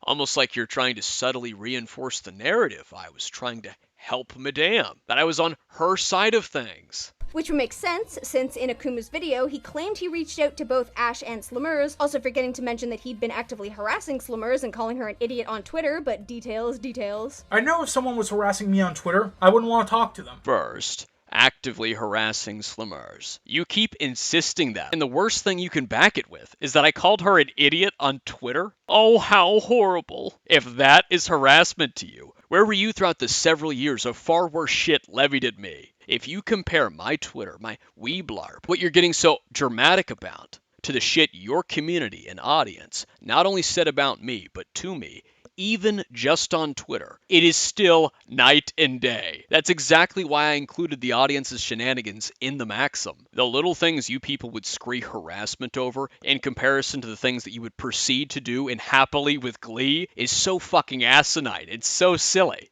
Secondly, I didn't forget to mention it. I was and have been extremely transparent about what happened. I have nothing to hide because there's no need. The things you considered gotchas were utter bullshit. But since you want to talk about forgetting to mention things, how about you forgetting to mention that the information I was looking into was public, so you and your friends could accuse me of attempting to dox Slimurz, that I successfully got a hold of her private information and apparently used it, only to admit later in the same videos you scripted at the same time that it was already public, that you knew it was already public. How about you forgetting to mention that the mass report campaign forced me to delete some of my tweets, so you could claim I was deleting tweets to hide my actions? I could keep going with details that somehow slipped your mind. Akumu has shown throughout this video his interactions on Twitter, the comments he leaves on videos critical of Ash and him, and this interview that he's an extremely biased party. DarknessStone has shown throughout these videos in the years since to have been an extremely biased party, and I'll summarize what I've gone over so far with the alphabet, just for him. A. He partook in the mass report campaign against me before these videos were even made. B. He made several claims that he knew weren't true given that he apparently watched my Slimurz video, if we can even take him at his word there, considering his track record. C. Mr. You need to get both sides of the story, reached out and spoke to Onision, but oddly enough, never reached out to me from my side, and he's since been dodging me because I'm, quote, someone too far gone. D. His overdramatic bitching, such as suggesting the police could get involved because two teens had a slap fight on Twitter. If the police got involved over that, they'd be handling Twitter every day. If he genuinely believed that when he said it, it means he was a deluded titty baby who had no idea what he was talking about. If he didn't believe that, and he said it to try and scare me with some non-existent deterrent, then he's a performative cornball who reached in some attempt to spook a kid into submission. Either way you cut it, Tubby looks like a buffoon. One is slightly more pathetic than the other. E. He tried to lie about and downplay the contents of his Discord server, and then ran back to the community he was saying he wasn't a part of anymore, in some futile effort to warn them about my series. That was after he said he doesn't take me seriously, that I don't matter to him, and it amounted to nothing. He couldn't provide anything to the contrary, and when he made one good point, one singular good point, Ash disagreed with him. Still feel bad for Akumu because of Ash destroying one of his main arguments against Slimurz. Funny as hell regardless, though. Couldn't provide anything to the contrary. Disagreeing with her isn't to the contrary. You'd think an extremely biased person would have never made fun of the person they were so in favor of, let alone disagree with them. And ponder. Something, liars have a habit of repeating things that aren't true to insist that they are. Remember when I talked about how one of the signs of a liar is them repeating things word for word, almost indicating rehearsal? For Ash to have destroyed my argument, she would have had to literally rewrite reality itself to change the fact that Nightfish came from Slimurz's vidpost. Something you have admitted repeatedly in these videos, but somehow, Madame disagreeing with me on that is her destroying my argument. It's almost like you're desperate for anything to look like it's destroyed my argument. And if you think we're finished just yet, boy, have you seen the remaining time of this 4-parter? No, we've still got at least 3 more things to touch on. This is Ponder's first 4-parter co-op. I'm flattered to be the partner. You popped my 4-part co-op cherry, you sly dog. And I'm honored. I'm flattered to be the partner. This is so corny and insufferable. After all the shit you tried to give me for my Weeblarp, all that mockery, only for you to sit down and think this out, write it, record it, edit it, hit upload, and then premiere it. Brushing aside your lies and hypocrisy, this running gag of listening to you flirt with him when he can't even talk properly drags this shit show of a video out. Then again, your clapping seals don't mind at all. On top of that, we mentioned this earlier, but Ponder paid our friend Phagos to go into Ash's Patreon and see if she would offer up any updates to the lawsuit. Guess who didn't get any message back despite him being the highest paying tier? He was also having problems connecting to the Discord server, and had been over half a month from when he sent his first message, asking for help getting into the Discord, not even anything to do with the lawsuit. Our friend? Phagos? Just more confirmation Ponder was having Phagos help her out while keeping him around, despite what he confessed to her in late 2019. Wait a minute. So Ponder paid and then continued to work with someone that she thought was a sex offender to spy on and message a woman. Oh boy. It's not even like it's because she's busy with the suit and therefore hasn't had the time to update patrons. She's been incredibly active on Discord throughout this entire time we've been working on the script. We know this because we had someone in her Discord server updating us on what she was doing. I'm baffled at the gall. You were working on this for about a year. You had someone in Madame's Discord updating you all about what she was doing during that time. I'm not surprised given that everyone in the community was trying to sneak into her Discord, and you, Ponder, previously admitted in these videos, particularly the collab with Nezzie, that you were watching my Twitter account up until it was suspended. You showed screenshots of yourself being on my Twitter. We can see your profile picture. We also know that you dug through my Instagram account because, like an idiot, you showed a screenshot of you on your own account looking at my Instagram comments. All of which is worth mentioning because when I did that, when I looked at a public Twitter, when I looked at a public Discord server, your community and friends called it stalking. Remember that Madlibs hit piece I spoke of earlier? That came out just before this, where Madlibs and her friends like Junkie, Miss Easy, and so on were crying wolf? Well, one of the main accusations against me in that video was stalking, because I had been looking at their public Discord servers and their public Twitter accounts. The art commentary community and slideshow community was more than happy to run with that, all over the place. Yet a few days later, and Ponder admitted to paying someone to spy and having people spy for her. We know this because we had someone in her Discord server updating us on what she was doing. Which makes this clip from part 1 really ironic. Federal laws actually classify harassment and stalking together. CriminalDefenseLawyer.com stipulates that stalking can be punished with up to a possible prison sentence of up to 5 years. But I haven't seen a single soul call Ponder a stalker for that. Meanwhile, these people continued to peddle the narrative that I was stalking individuals like Nezziemonster. Can I ask a question then? Then why was I blocked? Because I saw you in DMs with Akumu. And here's the thing. I'll put that on myself, that I probably should have asked, hey, why are you in DMs with Akumu and all that. But Akumu has harassed and been stalking my friends for literal years. Editing me here to be petty and to emphasize my point at the same time. After I had recorded that part, I was yet again accused of harassing and stalking these people. The reason I told you all of that and drew the comparison there isn't just to show that the community and the audience is extremely inconsistent with that. No, it's because Ponder is too. Given what I've heard, and I trust this source, Ponder herself called me a stalker in a call that was this year. Just a couple months ago. So let me get this straight. She, her friends, and the communities that surround her can look at people's public social medias. I've seen them go as far as digging into people's private social medias. She and her friends can pay people to spy. She and her friends can join Discord servers to spy. And that's okay because they're teaching lessons and gathering evidence, right? But when I look at their public social medias, when I look at their public Discord servers, when I'm gathering my evidence, I become a creepy stalker. You did it. And the very videos you were insisting were teaching lessons. If they really were, and you really were trying to show me a better way, as you and your collab partners and your audience have insisted, why do you all have such a problem with the fact that I did that? Clearly I learned something from you. Hold on. This whole operation was your idea. You should be proud. So why aren't you? What's the problem here? So, from this 4-parter, we know 4 things. If me and Ponder are in the room together, we give off so much Dom energy that you can't cut through it. Okay, now for the real points. And of course, in the background is Steven Universe gameplay. Firstly, we know that Ash is a liar through and through. We even caught her in many a lie, more than I'm honestly willing to count at this point. Oh look, we can agree and relate on something again. Unfortunately, I too have lost count how many times you all have lied. I'm hoping my glossary Google document will do a better job. I'd like to show you all one last key clip before I wrap this up.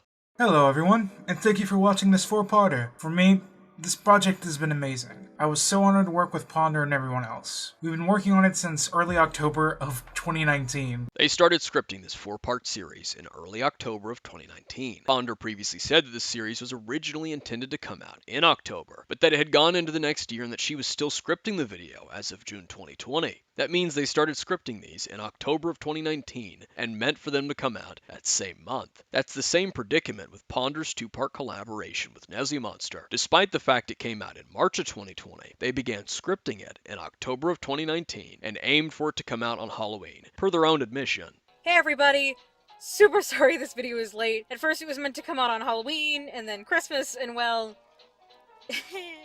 I'm not the best at time management, but it's finally done! Think of this as that Christmas present you bought on Amazon that came just a couple days late. Also, luckily my Halloween sprites are kinda still Christmas appropriate, which is great, because I don't have to go through and change all of them again. And also, yay! Deadline loopholes. There's also Ponder's DeviantArt post, sharing the collab with Nezzie a day after it came out, where she said that these videos were meant to come out in October, that she was hoping to finish this in another project. I wonder what that could be. Before burnout hit her like a freight train, that she underestimated exactly how stressed she was, along with a few other things that popped up and worsened her stress. Those other things likely being the Feghost confession and her finding out that her other friend, Sprocket, had illegal material from his past relationship that caused her to freak out. I've gone over that. My point is, both of Ponder's collabs were scripted and meant to come out the same month. They were being made at the same time for quite some time. That should be sounding the alarm, even for those of you that are still somehow riding the cope train. Since these two projects were made side by side until one was finished, why are there so many contradictions between them? Especially from someone who's made noticing and criticizing contradictions a part of her whole brand. Well, after finally reaching the end of this retrospective on her train wreck, I have the answer, and I've come to call it the Ponder Sprocket pivot. I use that to refer to 2 or 3 specific habits Ponder frequently does, or did in her drama videos, and I'd argue it's one of her biggest problems. When Ponder runs into a fact that happens to go against what she wants to tell the viewer in her scripted and structured videos, she will deny that fact to avoid the obstacle in her argument, but afterwards, she'll admit that it's true just to insist that it doesn't matter. It's often followed up with excuses or her reinterpreting what was said so she can offer an excuse. Sometimes she'll even show X thing is true, proceed to deny it, then acknowledge it's true, and then deny it again. One of the earliest examples of Ponder doing this is something you've heard me go on and on about, but this is exactly why. She did it with the fact that Slimurz's phone number wasn't a real phone number. When I said it wasn't a real number, you know by now that Ponder and Nezzie denied that. They said Slimurz's number wasn't fake under a technicality. Ponder and Stone then admitted it wasn't real and said that everyone knew it wasn't real since the beginning. And then, in the next video, this one, Ponder insisted that it didn't matter if it was fake. This method was also used when it came to the fact that Madame knew Slimurz's number was fake. First, Ponder and Nezzie said Madame didn't know until after. That Madame said it was fake in a second post, not the first one, which wasn't true and it was easy to fact check. So Ponder and Stone came along and admitted Madame said Slimurz's number was fake in the same post that released it, but they still tried to pretend they were right, by pointing to her wording it as apparently fake in the post. Regardless of the evidence they had in front of their eyes, that they showed the audience, they still tried to insist they were right. Ponder also did it multiple times when talking about Slimurz's Instagram post condoning the comments. She repeatedly denied that it was harassment and inciting harassment, despite also constantly calling comments harassment from a singular person with no following, that being me. Ponder did the same thing again when it came to accusing me of believing Madame without evidence and that I expected no evidence from her. She showed me asking for evidence, said I didn't do it, mocked me for asking for evidence, and then said I didn't do it. To be clear, this is not something she exclusively did with me either. I'm not special. I found that this trick of hers goes as far back as 2017. Now, I have spoken about this before, but I did a pretty poor job explaining it and comparing it to the other instances to show that this is a repeating pattern of behavior, a dishonest style of argument that she has used for years. You see, back during the alt-CC, neo-CC dispute, one of the biggest things that was talked about at the time was Doodletones' diaper fetish, and Ponder responded to just a robot who was talking about it, and even he provided the context as to where the nickname came from, or at least partially where it came from. Back then everyone knew that it came from Mr. Medicare, but really Medicare just took Doodle's own nickname that he made for himself and used it in the video. But regardless, Jar provided the context as to why people were accusing Doodletones of that. Ponder responded by going, well, it doesn't affect her content in any way. She also has a ton of controversy surrounding her, like her alleged diaper fetish. The fact that people legitimately believe that Doodletones had some kind of a diaper fetish is so monumentally stupid that it's almost not even worth talking about, but this is the guide to surviving the internet, and we cover internet history, so we have to talk about it. Needless to say, everybody ran with it, and it earned her the embarrassing nickname Doodle Diapers. And no, I don't know who came up with that. It was either Jesus with Bazooka 79 Lives or some other stupid troll, I don't know. It's pretty obvious that Mr. Medicare came up with the name, and he did have a reason for it. Mental illness? What could possibly have made your grandmother think you have a mental illness? Oh, maybe is it that? ABDL, Adult Baby Diaper Lover Role-Playing Group? Doodletones, or should I call you by your proper name? Doodle Diapers. Doodle Diapers, do you get off on shitting yourself? Oh no's! Alleged controversies surrounding someone that in no way affect anybody else, nor do they affect the quality of her content. The very horror! Guys, oh god, I have premarital sex! My rheumatologist thinks I have an eating disorder! I am irreparably obsessed by dead things, fetishes, and pedophilia! I liked the Wicker Man remake with Nicolas Cage! Oh, the controversy! In this same exact video, more evidence of Doodle's diaper fetish is provided. There's more evidence to support that she has a diaper fetish. She drew one of her characters in a diaper, and yes, I do understand that it was on a dare, but you shouldn't do something just because someone dares you to do it, unless of course you want to do it. Or you're not perturbed by the notion and it doesn't negatively affect you in any way, shape, or form. Like, I draw fat commissions, and a couple inflation commissions. What do you want? And I also believe she drew this picture. But it's kind of hard to tell, mainly because it's in MS Paint, and really, pretty much anyone could have made that. For somebody who claims to have enjoyed the content of the previous CC, as well as the research done by political commentators, I am shocked by your lack of research. I mean, not really shocked because you seem like that kind of a person, but I've gotta play it up for the character, so... As you can see, her hypocritical research finger-wagging goes far back too. But more importantly, Ponder herself confirmed that Doodles drew that. That wasn't under a dare, either. And after she saw that evidence, take a guess what Ponder did next. She goes on to imply that she hasn't seen the evidence, and insists that it's an alleged fetish. Now, does Doodletones have a diaper fetish? The answer is, I don't know, and I don't care. If she does or does not, I wouldn't think any more or less of her. Which is why it's so necessary to bring it up. What I do have a problem with are the people saying, oh, what do you mean Doodle has a diaper fetish? Oh, where did you get that from? I'm kinda sick of the bitchware meme at this point.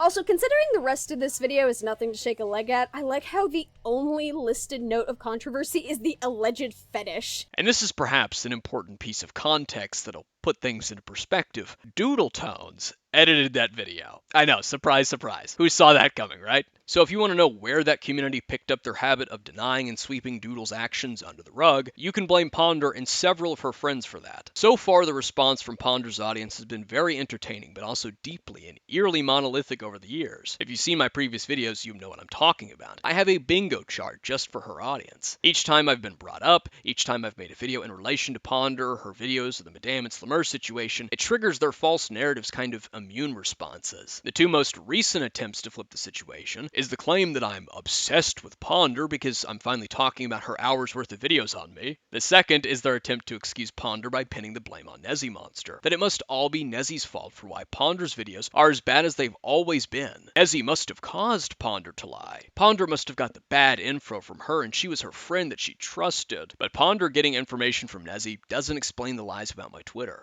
because we know Ponder herself was looking at my Twitter. Nezzie giving Ponder bad information doesn't explain Ponder's lies about my Slimurz video. It came after her collab with Nezzie. Many of Ponder's lies about my video are contradicted by what she herself said in the collab with Nezzie on my video. You can't blame Nezziemonster's influence for all of Ponder's choices when the videos from October of 2020 are just as bad, if not worse, were made at the same time and with a separate person. Ponder is the common denominator here. Nezzie is not the scapegoat for your precious Octo mama and her fuck-ups. Nezzie and Stone were self-admitted fans of Ponder. Ponder had and still has the larger size than both Nezziemonster and DarknessStone combined. She would have had far more influence over them than they would have had influence over her. Ponder also intended to talk about me on her own until her and Nezzie agreed to collaborate. Ponder talked about that in our call from 2023. Ponder was also the one who reached out to DarknessStone to do this collaboration with him, as admitted in part 3. Spanning from not 1, not 2, not 3, not even 4, but 5 videos so far. There are too many consistent examples from Ponder. Thanks to the links her and her friends went in their attempt to ruin my credibility and prevent people listening to me, Ponder ironically proved herself to be an extremely biased party and an unreliable narrator. She has shown that she doesn't truly fact-check her claims like she pretended that she did. She has shown to be more than willing to believe claims without evidence. The same exact thing she said I did, to argue I was showing bias. And even worse, despite her protests, Ponder has shown that she's perfectly fine making claims without evidence. That she's more than happy to lie, despite calling out Madame's lies. Whether to worsen accusations against me, to put words in my mouth, to make me look like I was defending or helping Madame, or her denying facts that she knew were true so she could make it look like I was more wrong than I really was. She failed back then, and she has failed now to stand by much of what she's preached. Not just in these videos, not just after these videos, but also behind the scenes while she was making them. Needless to say, what Ash is claiming here completely goes against her actions behind the scenes. Ponder has resorted to many of the same things she mocked and dismissed others for. She's now deleting her videos, and she's now deleting people's comments. She went from warning and criticizing Stories and Pentagram for vanishing and refusing to say anything about their situation. Stories was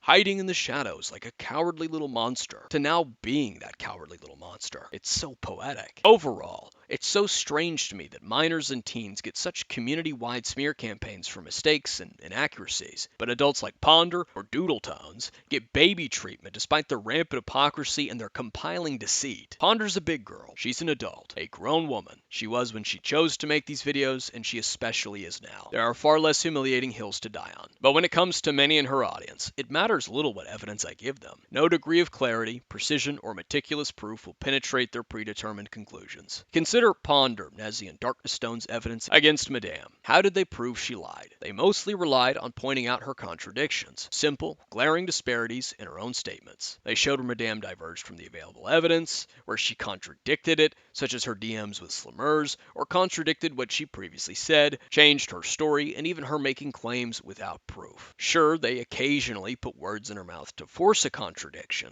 but despite those liberties, they still demonstrated that she lied repeatedly, and they did so by using her contradictions and story changing. That's undeniable, and their audience gladly accepted it without hesitation, lauded them for exposing Madame's deceit, and embraced every conclusion, even those leveled against me, as unquestionable truth. And yet, I have shown that Ponder, Nezzie, and DarknessStone have contradicted their own evidence, contradicted one another, contradicted themselves, changed their story on a dime, made claims without proof, and even knowingly presented falsehoods as truth. I employed several of the same methods they used to expose Madame, identical scrutiny. I brought forth the same type of evidence, parallel to theirs, and demonstrated that they too lied repeatedly through contradiction and story changing. I went further than they did, and established how they were aware of the inaccuracies while they were peddling them. But because it's coming from me, someone who she once discussed extensively, publicly vilified, and dismissed, the audience recoils. The reaction shifts entirely. My willingness to address her and the series of videos about me is framed as an obsession with her, and the truth is recast as bad faith. Their audience refuses to face it because I reveal their failings. Now I get why they cling so tightly to it,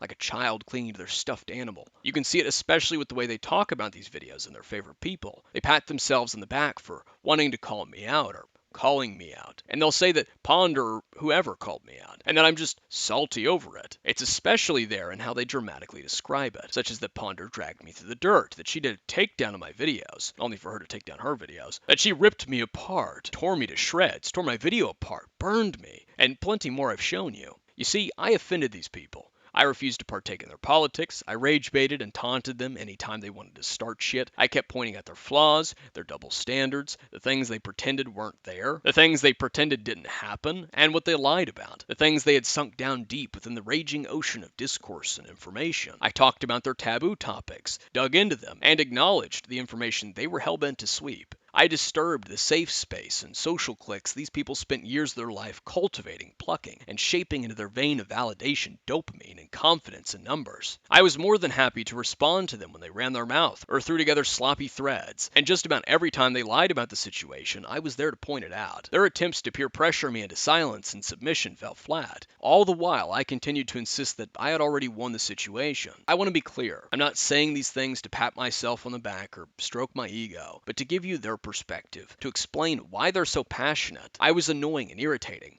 an asshole of a little shit then, such as FCK member One Man Show Off, demanding that I apologize for being an asshole after his friends continuously kept picking the fight with me. And I'm an asshole now, and who doesn't like to see an asshole get their comeuppance? Who wants to tell an asshole that they're right? That's why they framed me as the big bad villain of the community, who's got this massive ego. It gave them spectacle, and it gave them story structure they were familiar with. It ignited their autistic, deluded sense of justice. It not only allowed them to look like victims and get their sympathy points, but satisfied the audience for their itch to punish and right wrongs. The reason they recoil when they learn these videos did not do what they thought, the reason they keep fighting something already long over when we're just examining how they failed, is because these videos were meant to be my comeuppance. They view them as enacted justice, as putting me in my place or putting a stop to me, as consequences or punishment for what they deem as my wrongdoings. They relished in what they thought was them thwarting me. They defend these videos tooth and nail because the realization that it was nothing but a smear campaign that preyed on their blissful ignorance and told them what they wanted to hear makes that satisfying story ending of me being humiliated and destroyed for my wrongdoings go poof. That smug, delectable taste that they thought was once victory becomes bitter and sour. So what can be learned from all this? Well, considering that her audience loves to insist Ponder had good intentions because she and her friends said they had good intentions, trying to get me to learn and teaching lessons, remember, something her audiences went on to parrot, that all Ponder did was present the facts, the situation, and my part in it. Just because someone wraps their deceit in a blanket of good intentions doesn't make it so. Actions speak louder than words. Instead of only looking at the surface, examine the whole picture, not just the parts that affirm what you prefer. Secondly, be more careful which horse you back. That way you'll avoid the current embarrassment that her audience and that surrounding community is currently dealing with. That's about all I have to say. That's everything out of the system, out of my tank. So unless anything significant happens between me and Ponder, the ball is in her court. Whether she admits to what she's done and why she took the videos down, or she continues to leave it a mystery, allowing her audience to make excuses for her and avoid the fact that she lied out her ass. It's amazing how I can use one of her audience members' comments to exemplify several consistent copes that we can see among so many of them. Either or, only time will tell.